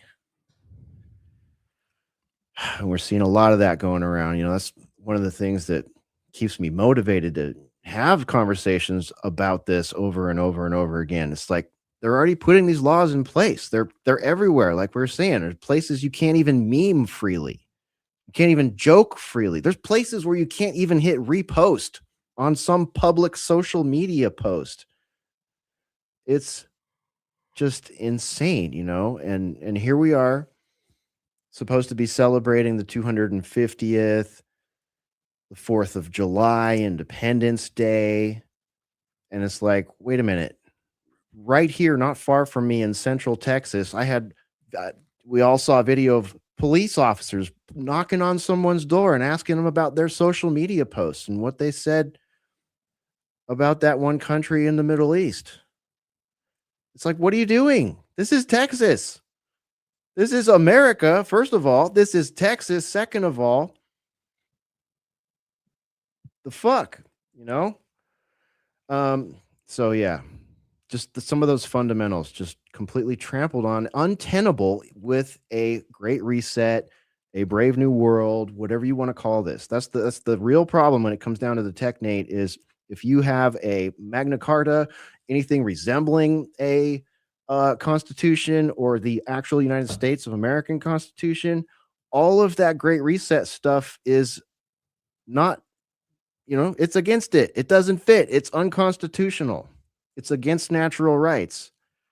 And that's why that's at the top of everything, I think. So fantastic. Mystical Pharaoh, what about you? What's the one current disaster that we're experiencing that the kids and grandkids desperately need to be warned about right now? I want to warn them about don't buy into convenience. Everything they sell you is through convenience. It's to and that's how they absorb your rights. That's how they're going to make you lazy. That's how they're going to control you. The more lazy you get, the more dependent you are on them, the more they have control over you. So don't let anybody have control over you. And don't sell your self and your freedom for convenience. Ooh, convenience is That's a hard one, man. Convenience is one of those temptations. It is. It is the nature of human, right? That's why it's so easy to buy into it. But it is how it all happens through convenience. I mean, it's one of the most marketable sensations or, desires that people can, especially in this world, when we're talking about technology, technocracy, and that kind of thing. That is a tough one, but it needs to be said. And especially for young people, for people our age here, easier said than done, old guy. A lot of them are probably thinking because they were the kid born with the tablet in their hand. They didn't even know a world without a digital device and the internet, Well, I think the concept that struggle is what makes you a human being, right? This is what shape you as a human being, is actually ability to struggle. That what give you self-worth, because as you go through struggles, that's how you grow. And but the life they are selling you is there is no struggle, right? Even you can see it in their marketing now for AI, right? Everybody's just gonna sit on their ass and you're not gonna do anything. You're gonna get just money. Robots is gonna take care of everything, right? That's a message, right? What's your meaning of being a human, right? Um, and and how awesome that's going to be. Like you can now you can sit around and I don't know, make TikToks or do something. what exactly? And who's gonna pay for the TikToks? The robots or the We AI? are.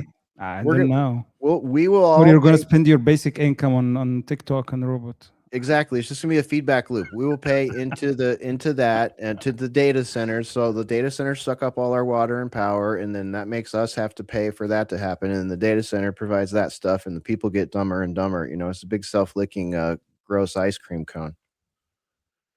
Yep. All right, let's go to Cavi. Cavi, what do you want to carry forward, man? No, wait, no. We're on the what are we warning people about? The current political, cultural, or technological disaster to tell the kids about right now. I would tell the kids don't get involved in any of these movements because we've watched all of these movements from like Gamergate to the alt right to MAGA, all basically turn into bowel movements. So if you got involved, best case scenario, you wasted a ton of your time and energy, or like many other people who maybe stormed the Capitol on January 6th, you lost several years of your life being in prison. Or if you got involved in protests at Charlottesville and things got out of control and now you're in jail for life. So just don't even start. Spend the time making money, looking after yourself, go lift weights, go talk to girls. Don't get involved in any political movement. Okay, Can I wise. just say I love that every movement turned into bowel movement phrase. That was great, man. Yeah, thanks, but I stole that from some other YouTuber. There you go. That's okay. Yeah, that's worth it. That's worth stealing. Yeah, I dig that. Okay, let me go to Sam. Sam, what do you think? What's the giant red flag to tell the kids and grandkids about? Don't take the brain chip. Ooh, implantables, brain chips, wiring. What could go wrong? Neuralink talks about they're working overtime to create it at scale. And why is that, Sam? Like I try to figure this out all the time because when I look at Because you hate handicapped people. That's why. okay, I was gonna say because when I look at their marketing, I see them saying, "Oh, it's only for paraplegics," but it has all these other things. Everybody's gonna want one. We're gonna build enough of these robots to stitch your brain up with one so that we can do a billion people a year. Didn't everybody who tested that Uh, well, No, there's people right now allegedly that it is giving great ability to that are we're all paraplegic out, couldn't move, couldn't talk, all this stuff, and it's giving them back some type of life if we're to believe that this is what it's really all cracked up to be. But my point is in videos talking about they're building, like I said, overtime to scale. So many, right? Not just the select few cases of these poor crippled people. Yeah, that was immediately of concern to me too. When I saw the scale that they were building it at, I was like, wait a minute, that's enough to do They the say whole in their videos planet. that's what they're doing. They're proud of it, you know? Yeah. And it's just kind of concerning. Like, what are all these brain chip outfits going to be for? There's not that many crippled people. Certainly not enough to need to make a billion of them a year. I mean, that's absurd. Absolutely absurd. Okay, don't take the brain chip, kids. Don't take the brain chip. Let's see here. Let's go to duly noted next. Mr. Noted, what do you think? I would go with the warning them about the mass media cartel, in the sense that they've got to be instructed or given the wisdom to look beyond the dominant media and to support the alternative media of their choice, with the caveat or the special emphasis on the fact that when you look at what the mass media does, both through entertainment and news media, it's all about selling you the system. The system we have is sacrosanct. It is wonderful. What is there to seriously question? Yeah, you can tweak it a little, but we need vaccines, don't we? Even though they're poorly tested and inherently dangerous. And yeah, take that brain chip, because it's just so innovative. And everything that the others have talked about, you could kind of put all that in education as well, but you could really encapsulate that in media influence. And the media constantly, like a water dripping effect, is constantly selling and reselling and validating all these things, making it sound like, and this is one of the key elements of propaganda, to make everything sound inevitable, irrevocable, and unstoppable, when in fact it isn't those things really. But they want us to believe that we're in this brave new world. Just buckle your seatbelts. Don't complain too much. Just go with the flow. Take your shot. Take your chip. Take your central bank digital currency. And all of those are different things to oppose and warn the future about, warn our kids about and grandkids. But it's the ongoing influence of the mass media cartel that introduces those things and validates those things and sells those things, and gives the lawmakers and the policymakers something they can hide behind. Well, see, ABC News or the New York Times editorialized for it, so it must be good. And they cite all these scientists and all these tech wizards that say it's all a great thing. One of the things that I've always advocated, and I'll just end with this, is that when we do media, by and large, people kind of know we have a certain viewpoint, a certain worldview. But the mass media cartel tries to come off as if it doesn't. They're the real media. They try and position themselves to be the real media. Therefore, we're really objective. We don't really have an agenda or a dominant worldview. We're just giving you all sides. But actually, they get all the real perks, and that is the license to dominate the airwaves. And to me, in order to get licensure to dominate the airwaves, if you have a ideology that you're not upfront about, in other words, you're not saying we're CBS and NBC and ABC and we believe in a consolidated world system. We don't believe in the American Republic anymore. We believe in a post-American world order, a new world order, a monopoly capitalism, radical socialism, whatever it might be. But they don't come up front and say that, and they act like they have no agenda, no bias. Then I don't believe they should be granted license to operate in the airwaves. They should have to publish a disclaimer that we at CBS, NBC, ABC, CNN, we have a worldview and we report things on the basis of that worldview, and we get a license with that. And I think that if it were made clear that they're operating with an agenda and they're still getting publicly supported licenses through our government, I think people would complain that we need to have a more democratic, less centralized media where people are upfront about their biases and things like that. But then you have full disclosure and you know what you're getting into, whatever your choice of media might be. And that's always been one of my beefs, or one of my major concerns. A friend of mine, Ron Avery, you know him, Hesh, he agrees that the media shouldn't get away with acting like it's neutral when it's not, and then be given the one thing that none of us have, and that is the license to broadcast across the entire country.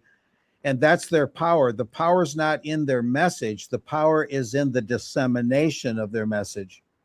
That's what their power is. When they invented television, there was a movie once that I saw about the invention of television. It was a dramatized thing, and it wasn't real. It wasn't a documentary, but it was these guys, and they were talking, and they go, you realize what this means? We can talk to all the people at the same time and tell them all the same thing.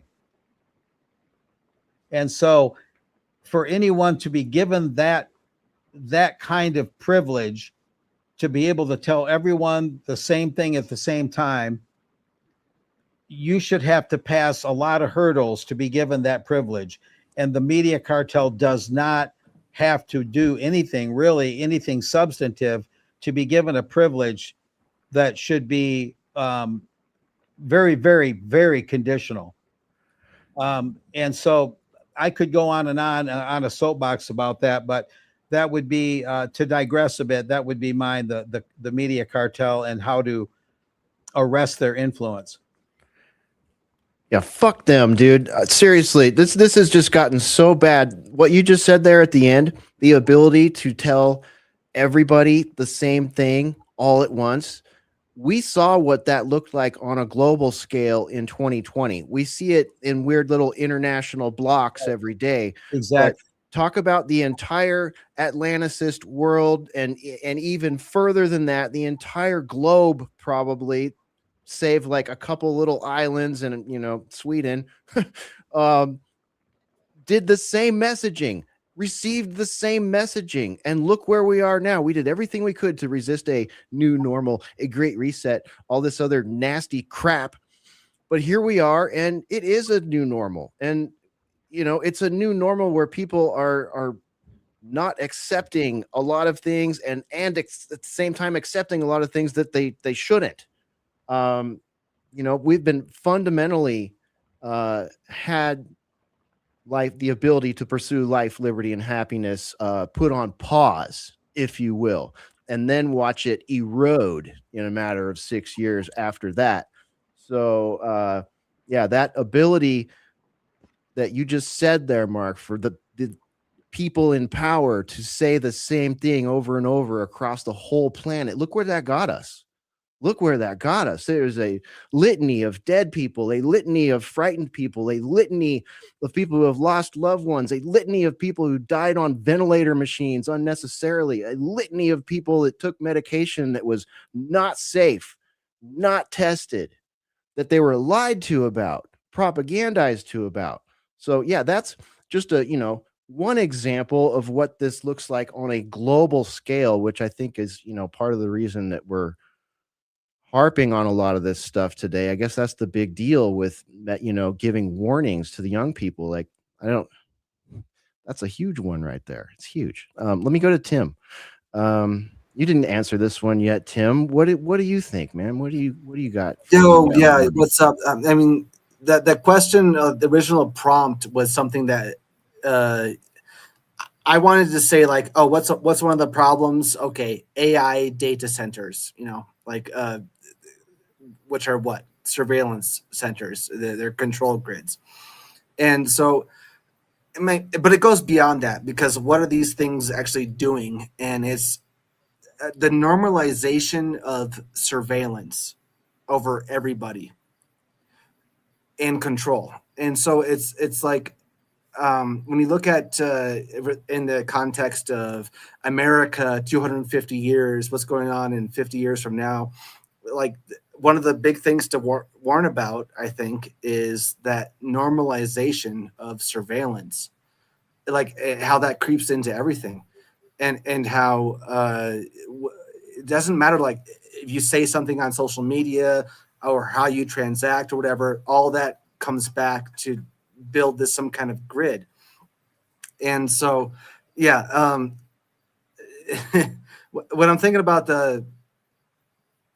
all of that, it's the people who come after us, next generations, they're not going to know what it was like to live under, I don't know, a regime or society when there wasn't that constant surveillance. When there's surveillance all the time, that means you change your behavior, and that's programmed into it. Everybody else who's come before on this panel and been talking has been talking about all different aspects of this. And I think that's one of the biggest things I wanted to pass on to whatever future generation is that don't normalize being looked at all the time. Don't normalize being surveilled all the time. If you do, then the next step is we're just one generation away from complete loss of control over thought, over everything. So I guess that's my main point. That one's equally as important. It's one of the ones that it just blows me away. You know, people that don't mind being surveilled. What are you talking about? Because I mean, the moment you are surveilled, it changes how you behave. So they did this, and during COVID times, COVID lockdowns. I will never say that they were like, oh, quarantine. No, they were lockdowns, government lockdowns. They did that. There were children that had that were on virtual classrooms and things. And there was one teacher who turned the camera off, but not really off. That little red light was still there to show that they was still watching. So at first, all the children were going, "Oh God, we're free. We can do whatever we want." Then, as soon as they saw that little red dot that was recording, they're like, "Oh, teacher's watching. Oh, we need to go and behave this way." That is the invisible prison. That is what anything. So even you can walk outside right now, go down your street, all those flock effing cameras everywhere. And just knowing that those things exist changes how you behave. It changes how you think. It changes everything. And that is the whole point. So these, like I said, originally I thought maybe, oh, these data centers, those are the bad things.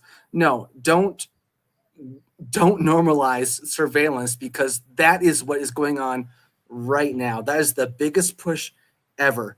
It's and that old excuse of, oh, if you have nothing to hide, then you should be fine. That goes contrary to every single human right kind of thing in the world. So yeah, that's what I'll add to the conversation. But you guys have been so brilliant, and yeah.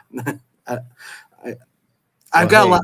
I've got tons of stuff, research and writings to go on that, but yeah, I don't want to go too deep into that. Yeah. No, absolutely. The whole concept of like, it makes me sad to think that there are like little kids out there, like I don't know what age, kids in the age range we're talking about right here, who will never have known like that moment where, when you're 9 years old and you leave the house on your BMX bike and you go meet up with your friend, and it's truly, truly, truly just you and your friend and your bikes and the world. Like there's never a thought that, oh, my mom might see what I'm going to do out here, or, oh, Mr. So-and-so, the PE coach might, that would be the only thing I'd worry about. Like, oh, I'm on my PE coach's street right now. I'm, drinking my Jolt Cola and toss it in his driveway.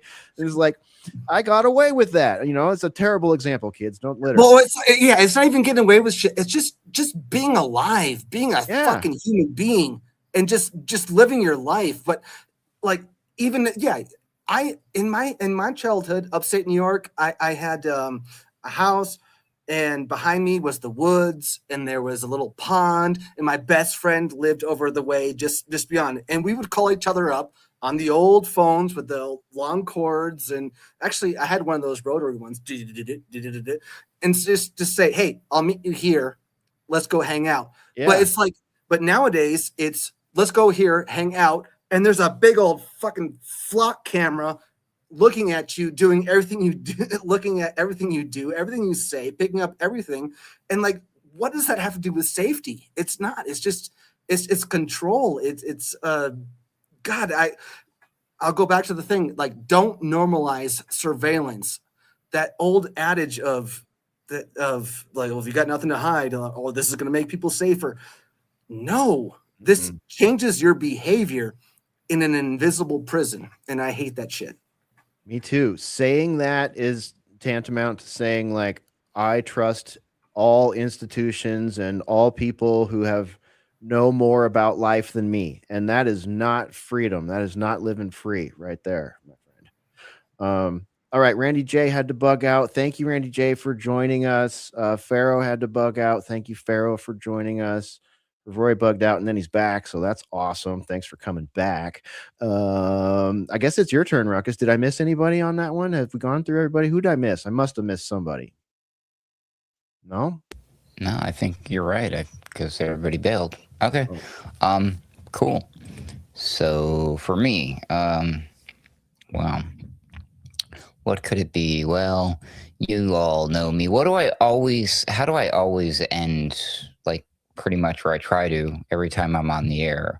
Don't swim in the ocean. You might get eaten by a shark. That's right. I warn everybody not to swim. No, I warn everybody. I badly misquote sometimes, but I just do my best. But the Bill Cooper thing about reading everything and listening to everybody, not believing anything unless you prove it for yourself using your own research. So just this general concept of vetting, like back in the day, or I guess online news anyways, vetting was, you would have to actually go find the sources and make sure and all that. But usually sometimes they'd actually include the sources, and then all that went away, made our job even harder. They can't. Kids, there used to be an expression, but I'll quote the famous Abraham Lincoln, of course. He's well known for saying, don't believe everything you read on the internet just because there's a picture with a quote next to it. I bet you didn't know Abraham Lincoln said that, did you? I hope nobody out there is going to go check. That's not real. True story. I don't think I don't know. I got blocked on X today, and I don't know how I feel about it, because I'm like, well, I kind of did this to myself. It's just some random Ukrainian troll dude, right? Pro-Ukrainian war troll.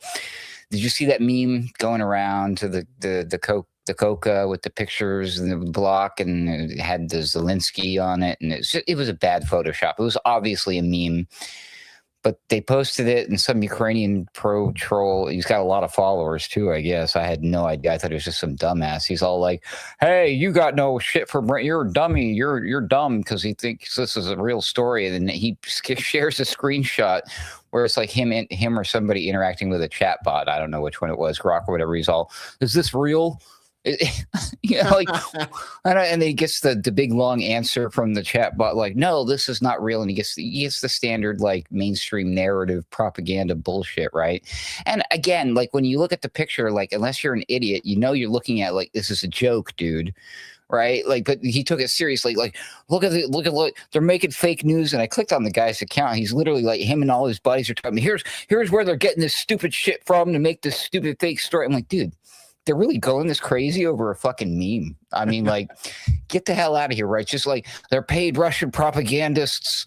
I'm like, get the F. This cannot be real. So I said something, just my simple sarcastic thing. I don't know what I said specifically off the top of my head. Something to the effect of, like, because you call everybody you're a dummy, you have no brains. And I'm like, says the guy who's asking about whether or not a picture online is real, right, to a chat bot or whatever it was, right? And he's all, fuck you, asshole, or whatever, or some shit like that. I'm simply replying, because he's all, I got the proof. Here you go. Here's the original story. It was bundles of cotton candy. He solved the mystery, and then he blocked me.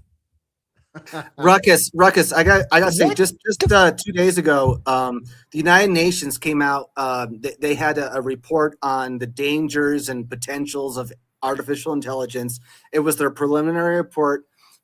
Next week, they're going to do a big old thing panel in Geneva about these kind of things. They're talking about the dangers of AI, what they call deep fakes, and how they influence elections.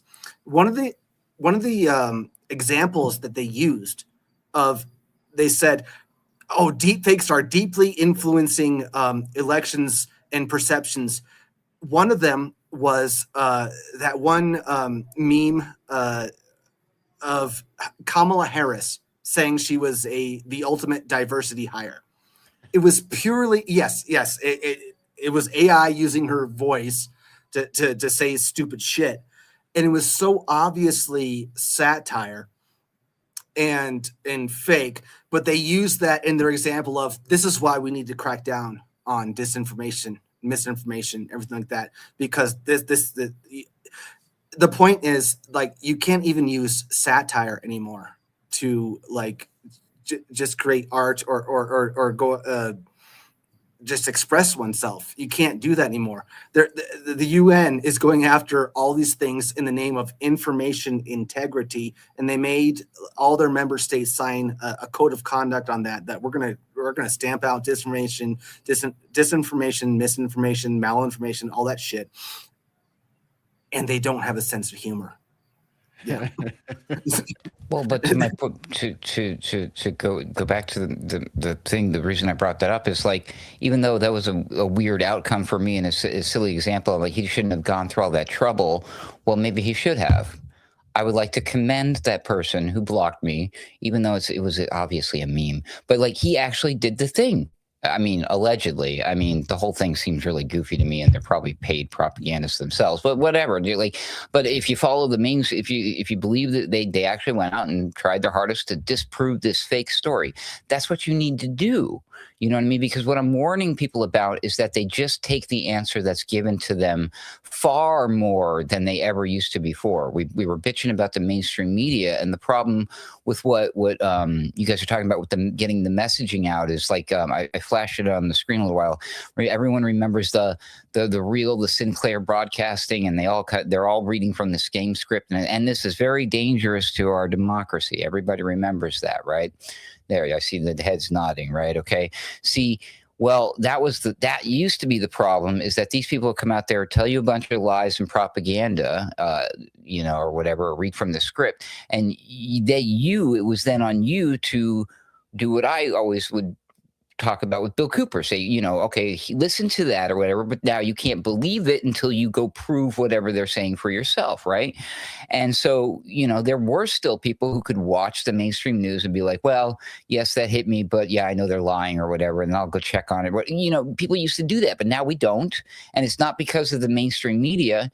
It's because of what this idiot did. So again, I commend him when on the second half, I don't like his first response was like, you're brain dead. That was his word, by the way. He says, you're brain dead. He misspelled the word your, so I made a joke about it. He has no grammar.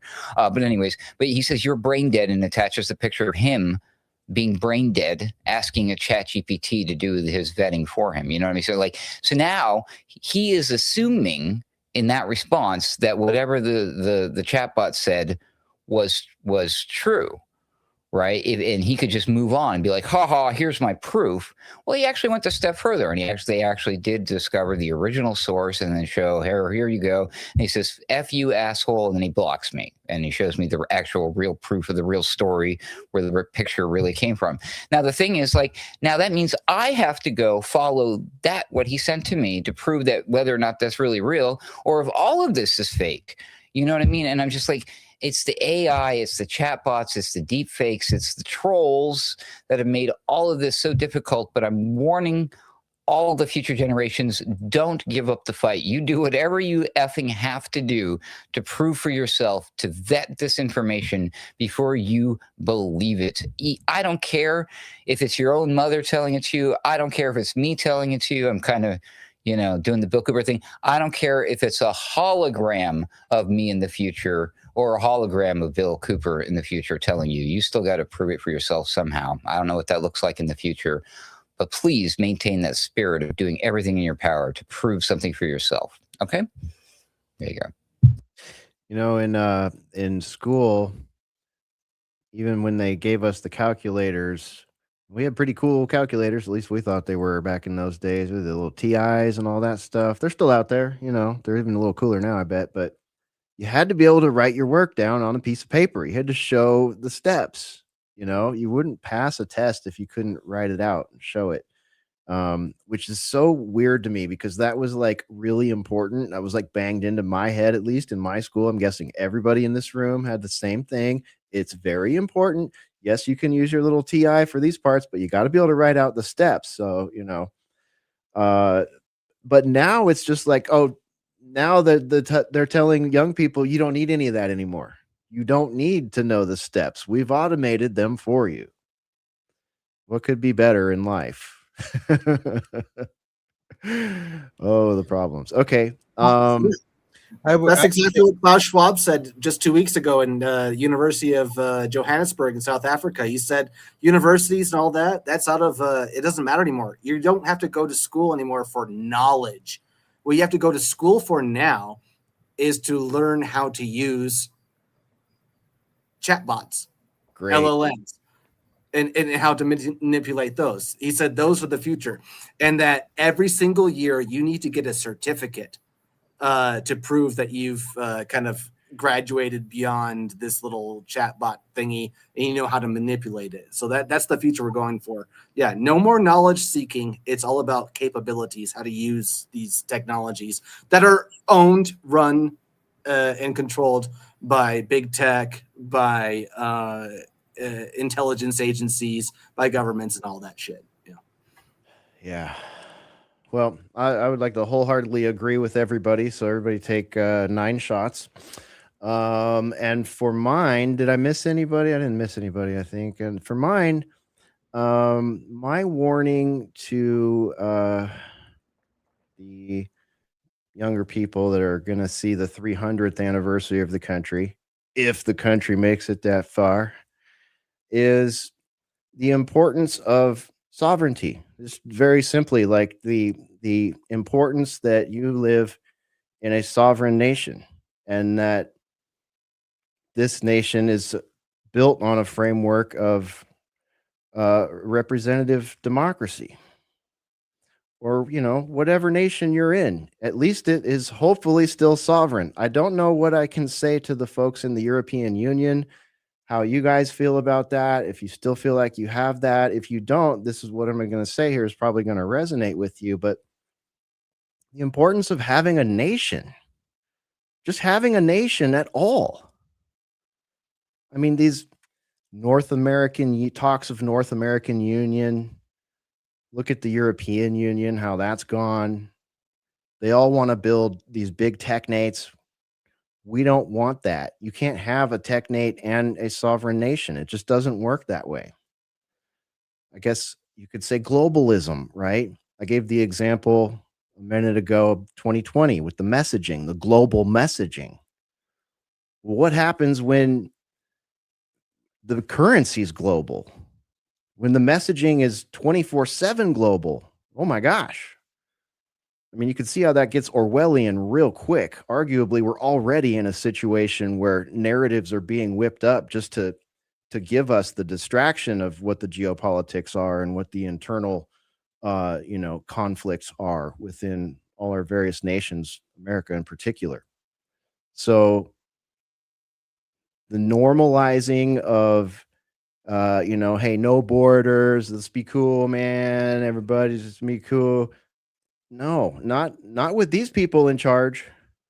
Definitely not with these people in charge.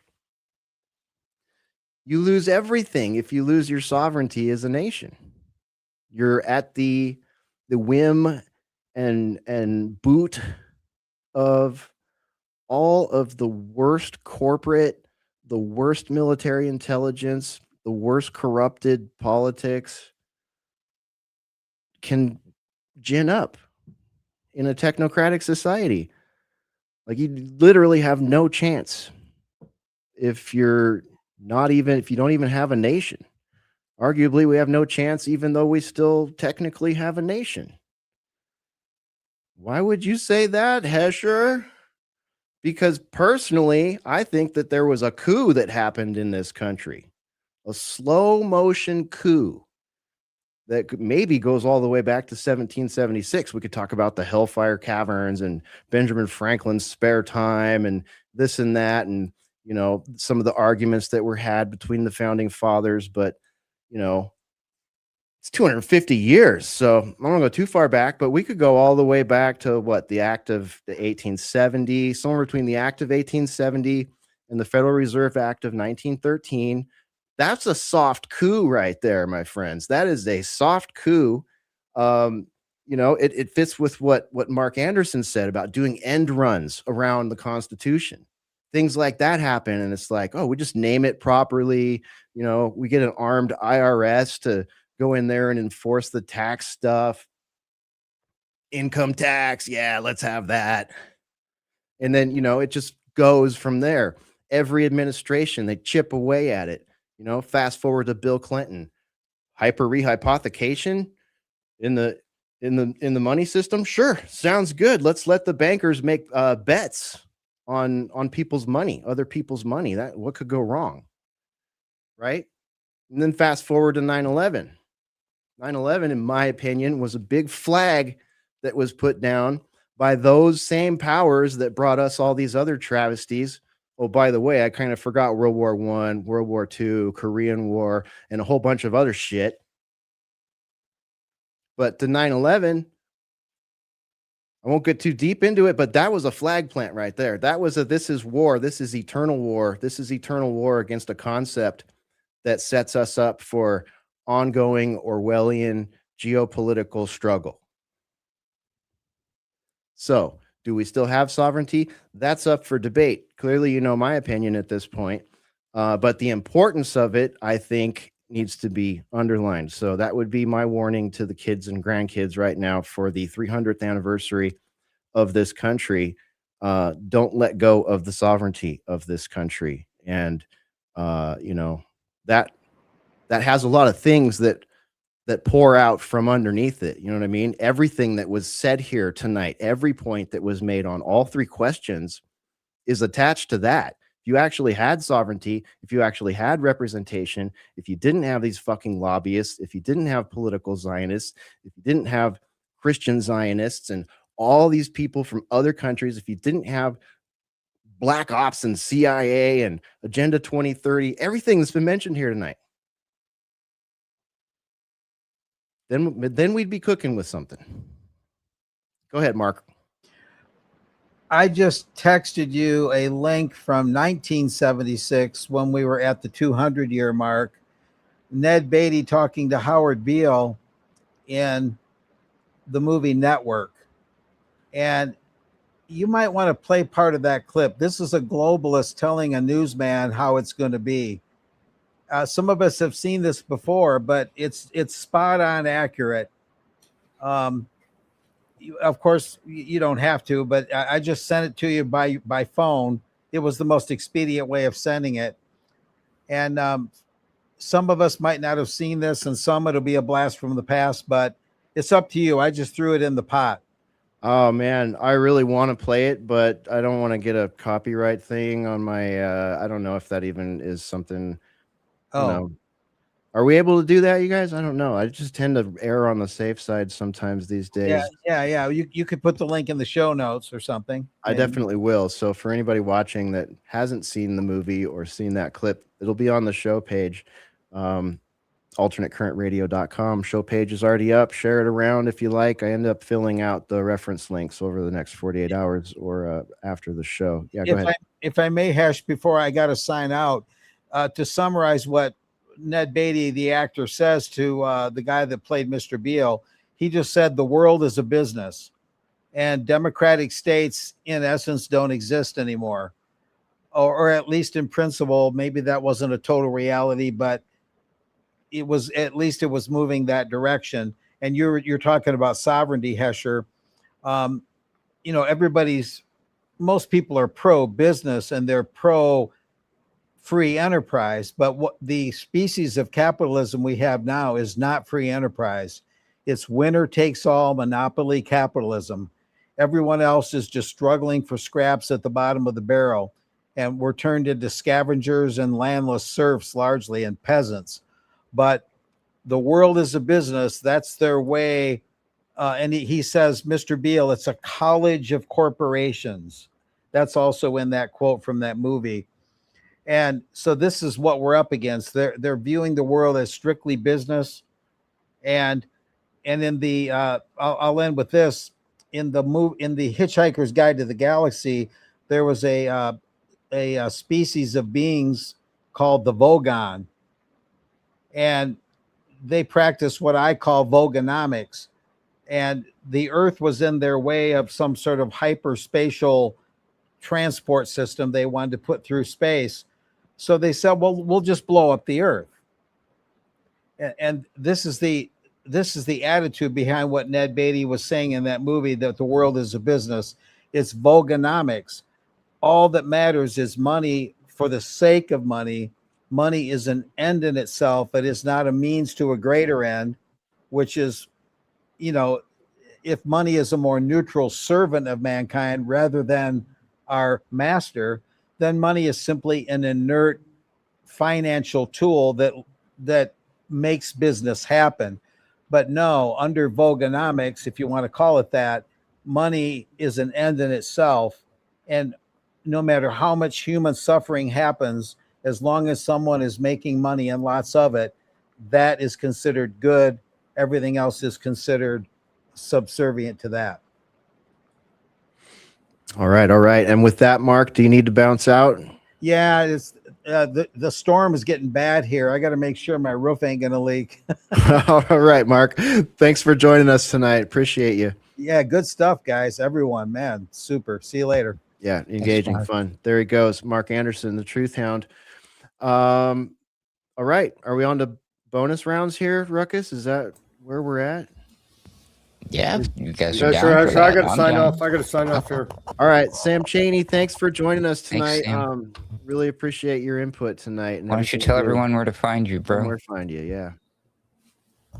Weaponized News on all of your big tech streaming Monday through Friday, 5 p.m. Pacific, 8 Eastern. Right on. All right, thanks, man. Oops. Going through current events, I just want to say everybody have a safe and sane Halloween out there, and have fun, and don't let the government ruin it for you. All right, Sam. Thanks so much, man. We appreciate you. There he goes, Sam Chaney, Weaponized News. Be sure you're following Weaponized News on X. Did he say Halloween? He did say Halloween. Did he do that on purpose? I think he might have. With him, I never know. I do see a lot of costumes out this weekend in one way, shape, or form. Does anyone else need to bounce out? We've had everybody 2 hours now, and we're into the bonus section. So if anybody's burned out and needs to run, now's your chance to tell me. If not, you can stick around. We got a bonus question. Going once, going twice. Bonus round. Ruckus, what's our bonus question? You want to deliver that one? Sure. The bonus round is the graveyard groan. Which founding father or great patriot is rolling in their grave the fastest, the hardest right now? Who's spinning in their grave and over what and why, basically? All right. Let's see here. Oh, it looks like Jay and Jamie might have bounced out. So thank you, Jay and Jamie. Be sure and follow both of them on YouTube, and know that you can purchase their books and keep up with everything they're doing at jaysanalysis.com. Okay, Ruckus. Yeah, sorry. Pick up where you left off there. What is this? Just that simple. Which patriot or founding father, somebody fallen from the past, who may have had warnings for us that we might be failing on, for example, who's spinning in their grave, who's rolling in their grave right now, and over what? All right. Does anyone have an answer burning in their pocket right now? Lightning round. Cavi. The only thing I know, because I'm not an American, is that guy who said those people who give up their freedom for some security deserve neither freedom or security. There you go. There you Who's go. that guy? Was Well, that that's the Ben problem Franklin, I because think. yeah, well, Benjamin?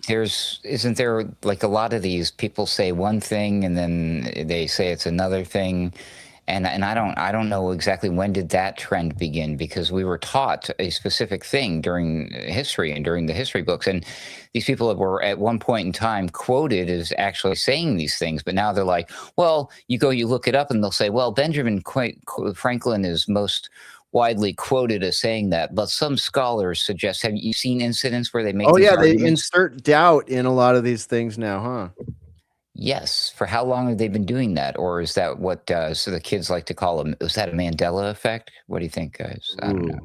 Ooh. I'm thinking that one of the ones who would roll in their graves would be Paul Revere, who famously said, I don't know if he actually said it though, was the British are coming, the British are coming. Fast forward 250 years, and what do we have? We have the Five Eyes intelligence agencies who are all coordinating, working with one another. So when you say the British are coming, to me, that's like, oh, that's MI5, MI6. Going over to the CIA, we're shaking hands, and now we're all good friends now, and we share the same intelligence, and we're trying to mess up the world in quite a few ways in our own what's the word? I can only think of it in Spanish right now. Escondido, secretive, hiding way of doing things. So I'd say that Paul Revere, the British are coming, and now we're the great friends of the British, along with the Five Eyes and Mossad. Put those together. And Mossad, who they don't really have any rules that they don't adhere to the same rules as the other Five Eyes, right? Like there's a lot of talk about this lately about how we don't spy on Israel, but we know for sure the Mossad spies on America. They don't have nukes officially. They have no nuclear capabilities, but let's talk about Iran, and let's talk about other Lebanon, and let's distract from. I think there's a huge thing going on with the British Crown and with American intelligence that is overlooked. Now, I've noticed what Ruckus was talking about there, Havori, a couple times. I keep seeing and this is built into a lot of your documentaries now too, like these little well, people thought the context was this, but maybe it was this, or we're not quite sure when and where the quote came from. It's just everything, and I'm fine with that. I'm just trying to get to the truth of the matter, but it almost feels like it's not truth seeking, and that the truth is known, but that they're just trying to inflate that whole concept of truth not being absolute. Like people, my truth is this, and your truth is that. I have to beat your truth up. All the time where I'll find a nice quote, meme on whatever platform channel, and I'll share it on another on a lot of my channels, and then it's happened to me frequently recently where someone points out they didn't actually say that, and I'm like, and it got a lot of views, and I have to delete it. I'm like, and I'm one of those people who deletes 99% of the time, unless it's something that was unless you have a little bit of wiggle room. But yeah, that's and I was actually just looking at Ben Franklin's quote on liberty and security, and you got to hand it to NPR from 2015 saying, no, that was far from being a pro-privacy quotation. If anything, it's a pro-taxation and pro-defense spending quotation. And then they have context, and I'm looking at the context, and I found a second source, Lawfare Media, and I'm like, they I have to dig further, but there might be something to it. Like a republic, if you can keep it. Is that one of those ones that was actually said, or was that hearsay? I don't know. Yeah, I wasn't there. I can't prove it for myself. Right. Okay, so Hervori, what do you think? Which founding father would be turning in their grave? Do you have one in particular? I was just gonna say, and this harkens back to what some of the folks said earlier on the call, that it's really mixed. The founding of America, where I believe it was essentially an occult, a Masonic occult esoteric project, and that the formula of the United States of America is the formula for the United States of the world. But you know, I don't know if maybe part of the plans was, as Mark was alluding to earlier, over time to subvert the good stuff. You know, it's kind of like you bring in you entice someone with good stuff, and then the carrot, and then here comes the stick type of thing. And so when you look at the founding fathers, I got Tommy there behind me, Thomas Jefferson. But I found the letter. I can't find the source again. I had found the letter where he talked hundreds of years ago of a United States of the Americas. So he actually supported a technate. Or George Washington. I actually found a quote from, I think it was the 18th century, where Washington said, one day we're going to have a United States of Europe. So you got Washington saying we're going to have a European technate. You got Tommy saying we're going to have an American technate, and so it's kind of like, do I go with Patrick Henry? Give me liberty or give me death? I don't know. I think there's this nuance through all of history like this. Things are not just so simple.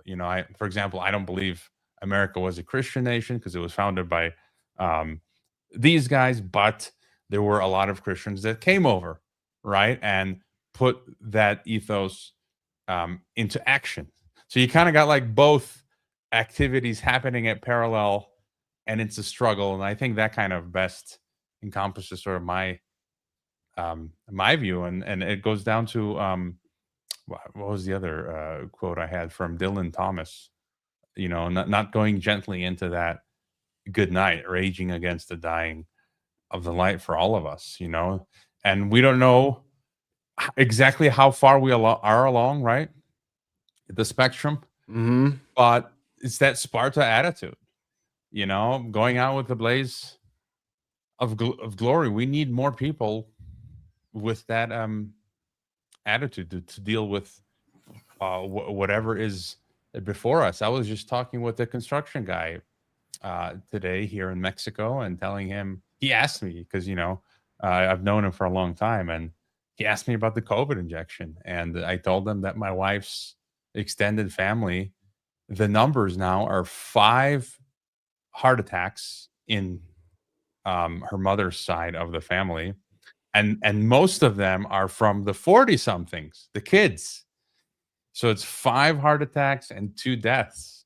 And it's kind of like people still just don't want to accept what's going on. And so we just have to have that attitude of just giving it all we got.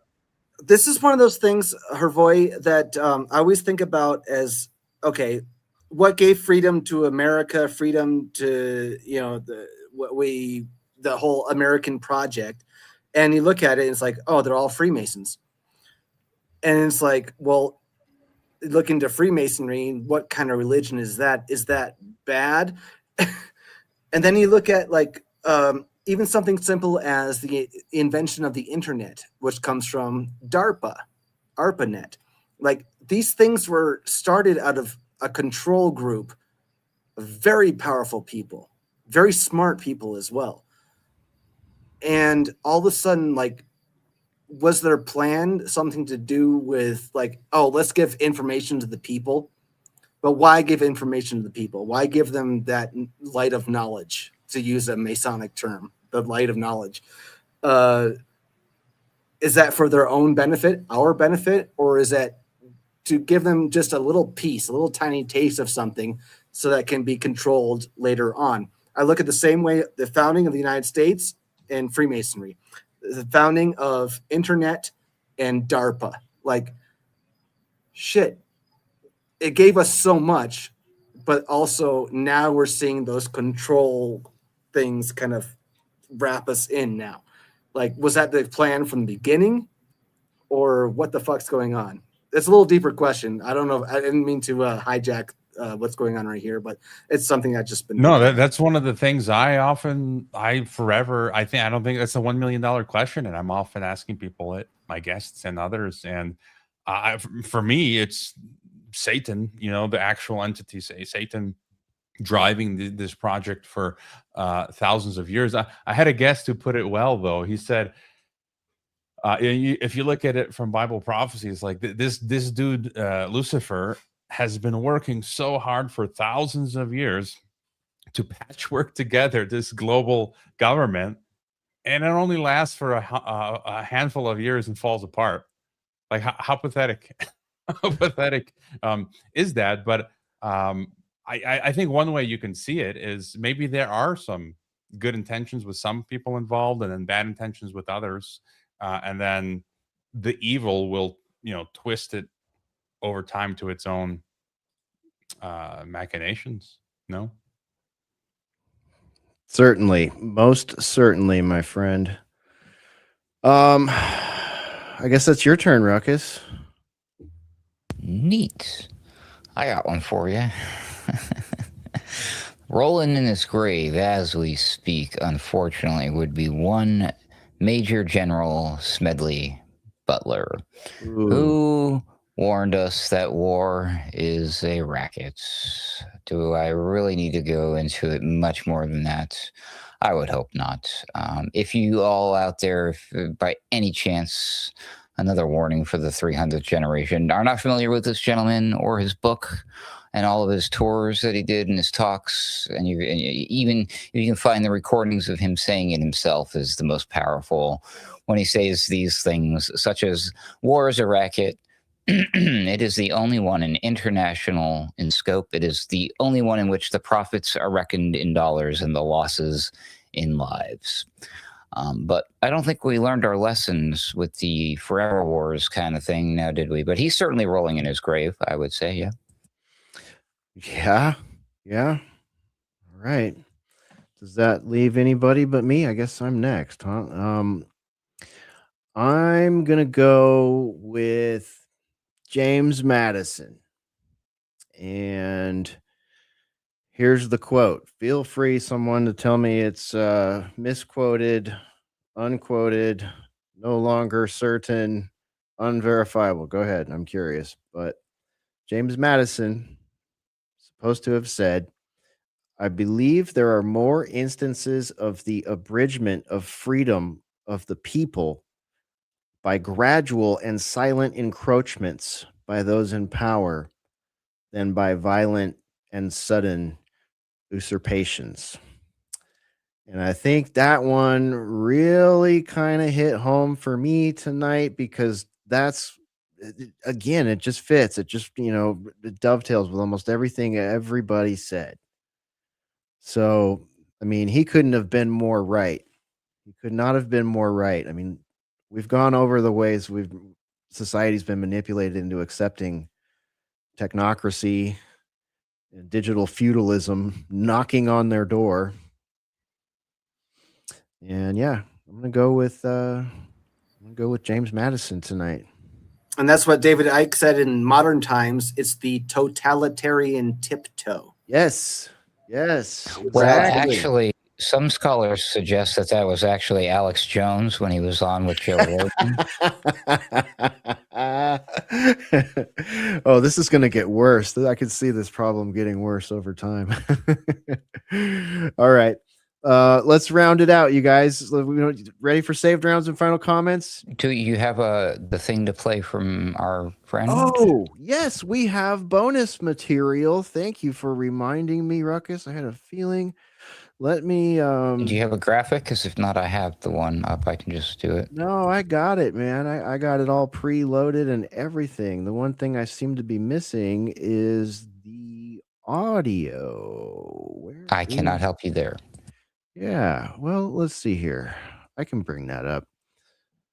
Maybe you could give us some shouts out, Ruckus, for everything at Alternate Current Radio, and then Alternate Current Radio. What's that? Oh, yeah, that's us. So yeah, I guess everybody should do what I'm about to do. Ready? You go to your favorite browser and you go to alternate Why is it showing up like porn sites? Sorry about that, folks. Don't watch. Anyways, I'm just kidding, obviously. Alternatescurrentradio.com. And then, you can find all the cool new things, the most recent episodes of Boiler Room, Sunday Wire, our friends who Cavi was here. Sorry, Sumo couldn't make it. Mystical American Patriot Society, we repost that here. I make appearances on other programs other than Weaponized News, apparently, at least just recently, where I was on Macroaggressions with Charlie Robinson, who was on tonight with us. Boy, this is getting fun. It's like one giant happy family. But yes, the giant happy family lives at our website, alternatecurrentradio.com. You can learn lots about us. You can learn how to watch, how to follow, how to like, how to support. You can even find some of the music stuff hiding in there. We'll be doing some music stuff this weekend, I think. But yeah, you can learn how to donate support. And you can learn how to join that Discord server you hear about so much. How about that? So yeah, head on over there to alternatecurrentradio.com for that. All right. And Cavi, give a shout out to Mystical American Patriot Society, would you? Let anybody who's not familiar with it know about it. The Mystical American Patriot Society is kind of a conspiracy podcast, but it's a lot more than that. And it's kind of hard to explain. You might just have to go experience it for yourself. And you can basically find everything at mapsoc.org. All right. Excellent. Excellent. And Tim, how about you, man? Give yourself a shout out.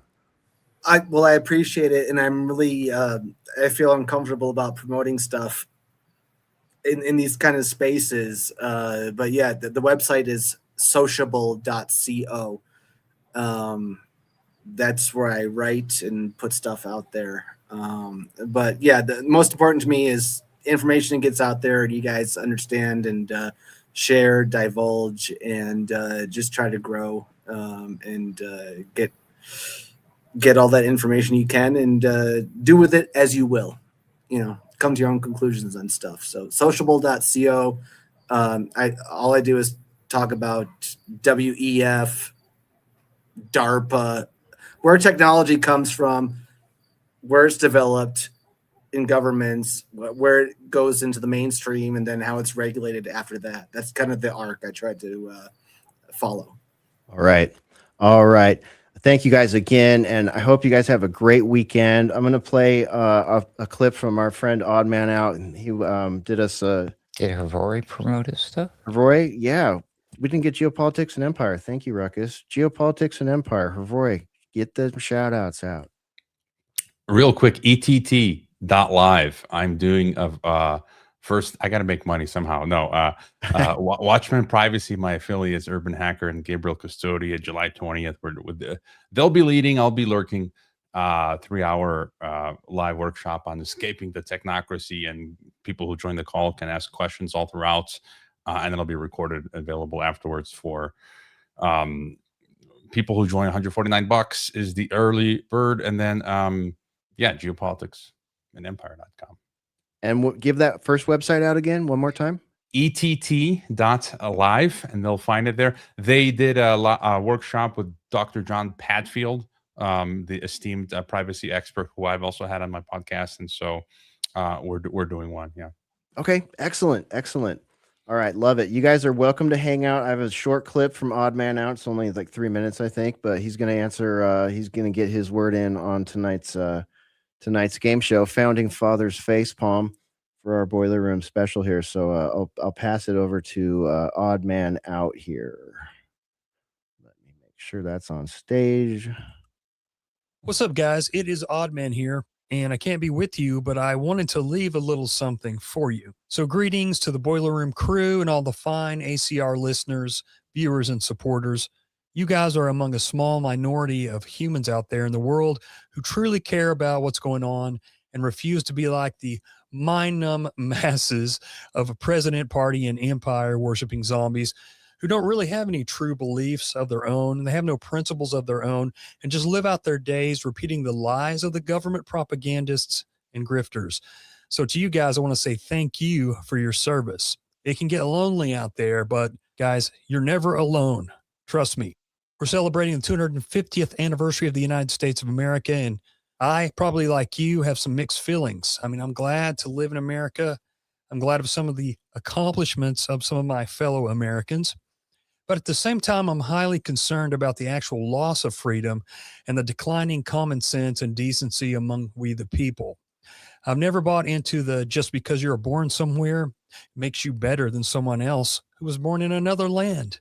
It doesn't make any sense to me, and it's akin to this whole idea of chosen ones, the idea that's tearing the world apart right now. It's very strange to me. And I believe they indoctrinate us with the idea of American exceptionalism from the time we can comprehend. So we'll go along with whatever GovCorp does in other nations. It installs this false sense of superiority, and it makes us feel righteous in our government's barbarism and imperialist policies. So I'm glad to live here in America, but tired of the dishonest pundits telling me how great we've got it as they normalize things that are making it a worse place to live. So to you, I say, keep fighting the good fight, and don't forget, their order is not our order. So for the 3 questions on my end, what is the one modern American trend, politician, institution, or cultural abomination you would gladly hurl into the Boston Harbor, never to be seen again? And that one for me would be the office of the president. I think it needs to go. It's the number one reason people are divided here in the United States. It's the divider in chief position. And I think that they do that for a reason. They need to keep us fighting. And everybody's fighting about the president, and they always are doing that, but now more so than ever. So that is my number one. And my number 2, what is the one uniquely American thing from the last 250 years I'd like to keep for the next century? That would be the Second Amendment, because it protects all the other amendments. It may sound cliche, but come on. I mean, it's unique. It's a great thing, and we need that. And number 3, the modern call of Paul Revere. I'd have to say, again, sounds cliche, and we talk about it all the time, but technocracy. And maybe I'm a hypocrite because you guys are listening to this through technology, but there's a difference, I believe, in technology and how you use it in technocracy. You don't even have to have a technocracy to have technological communications. So I would say technocracy, because finance, surveillance, and pretty much everything else. So yes, technocracy would be number 3. So that being said, happy 250th anniversary of America. God bless everyone, and I hope to talk to you soon. All right. Wow. Thanks, Odd Man. Everybody, be sure and check out the Odd Man Out podcast. You can find it on Podbean, and you can also find it at alternatecurrentradio.com. So be sure you're signed up or checking ACR's website regularly, because Ruckus goes to great lengths to make sure that all our friends' podcasts are uploaded over there. And man, thanks you guys so much for being here. Any final thoughts from any of you guys? I'll just do a quick around the room. Tim, one more time. Thanks for being here, man. Thanks, man. No, just, happy birthday, America, I guess. 1776 to 2026. Even though I was like, the revolution began in 1775. The Declaration of Independence was 1776, but no, the war started before that. So, okay, cool. Thank you so much for this opportunity, talking with you and being in the presence of such wonderful, amazing, intellectual, spiritual, and just overall kind of goofy people. Loved it. Thank you so much. Man, I'm so glad you were here tonight. Thank you for taking the time and joining us. Really, we're just as honored to have you with us. So thank you, Tim. All right, there he goes. Hervoy, over to you, man.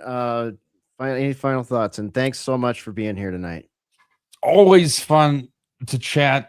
Enjoying the hot dogs, the beer, the hamburgers, the fireworks, and it's okay really sometimes to just tune out the alt media news, globalism, technocracy stuff, and just take a break, and enjoy the good old Americana holiday with hot dogs. As simple and silly. I'm being sort of tongue in cheek, but yeah, as of late, I've noticed some people getting a little too schizophrenic online, and it's just you need a balance. So tune out. After you've consumed this boiler room, it's okay to tune out and just eat hot dogs and have fun with friends and family. So, All right. Thanks, Roy. You are the man, and we'll see you again real soon. Okay. Have a great weekend. There he goes. Geopoliticsandempire.com. That's where you want to go. Cavi, over to you. Any saved rounds or final thoughts for tonight? Yeah, just thanks for having me. This was a lot of fun. It's a pretty amazing group here to be a part of. And I would just say, like, for all the negative things you can say about America, there really isn't a better place that you would rather live. Like, would you rather live in Europe? Would you rather live in China? Like, nowhere else has the same level of freedom and exceptionalism and standard of living. So it really is probably your best place.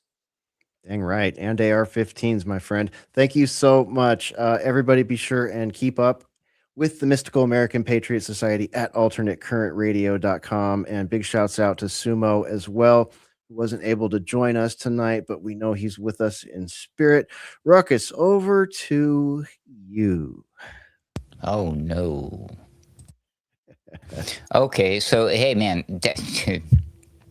odd man out. I'm so glad you saved that to the end because that's a hard act to follow. Yeah. That was damn good. Good one. We miss you over here, buddy. We would love to get you back on here doing the live ones. That was fantastic. And we do sincerely appreciate you sending that. That was fantastic.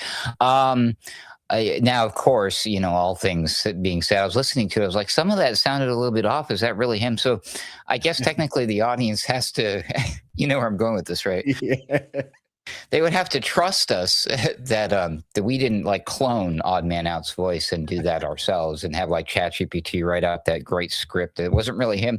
You have to trust us, but you could trust us. We would never do that to you. I mean, besides even the founding father, who my middle name, in case you didn't know, is Jefferson. That was named after Thomas Jefferson. He did indeed say, well, of course, did he or didn't he? What do scholars say? He's known to say honesty is the first chapter in the book of wisdom. So I try my hardest to be honest. Anyways, I do have a question. It's one that I posed on my X account when I started the day today on the birthday celebration of the country. Who gets to blow out the cake, the candles? Oh, yeah, it's probably this D-bag right here this time, right? Anyways, thank you so much for having me. I love all you guys. I love the audience. I love all the friends and colleagues that we had on tonight. Epic show. Fantastic. You had such a great opening, Hesher. I can't wait to see how you end it. No pressure. Thanks a lot. All right. Thanks, Ruckus. That was super fun. Really appreciate everything you did to help me pull this together. You and Spore were amazing today. You guys really kind of kept my head straight with such a big show. Yeah, that's it. Ladies and gentlemen, friends, foes, lurkers, regulars. Woo! Remember we used to do that at the beginning. 250 years ago, a group of imperfect men attempted something radical. The idea that free people could govern themselves better than kings, empires, or distant authorities. The American story has never been a straight line. It has been a struggle, a constant argument between liberty and power, independence and empire, citizenship and complacency. Now, tonight, we've laughed, and we had some good laughs. We've complained, and we've probably given a few founding fathers enough reasons to facepalm right through all of eternity, which I'm kind of proud of. But beneath all the criticism, all the frustrations, and all the cynicism that naturally comes with the times that we are living in, there remains something worth holding on to. And I think you heard a lot about that tonight, but I'll say the belief that ordinary people matter, that communities actually matter, that the truth actually matters, that the government exists to serve the people, not the other way around. Every generation, all of them, inherit a republic in need of maintenance. This is not the kind of thing that we fix and then sit back and enjoy, right? Ours is no different. The technologies have changed, the empires have changed, the methods of control have evolved, but the essential question remains exactly the same as it was in 1776. Will free people accept responsibility for their own future or surrender it for comfort and convenience? No matter where you fall politically, no matter how much faith or skepticism you carry about the state of the nation, this country still belongs to its people if they're willing to participate in it. So this 4th of July weekend, celebrate with your friends and your families. Enjoy your traditions. Remember those who came before us.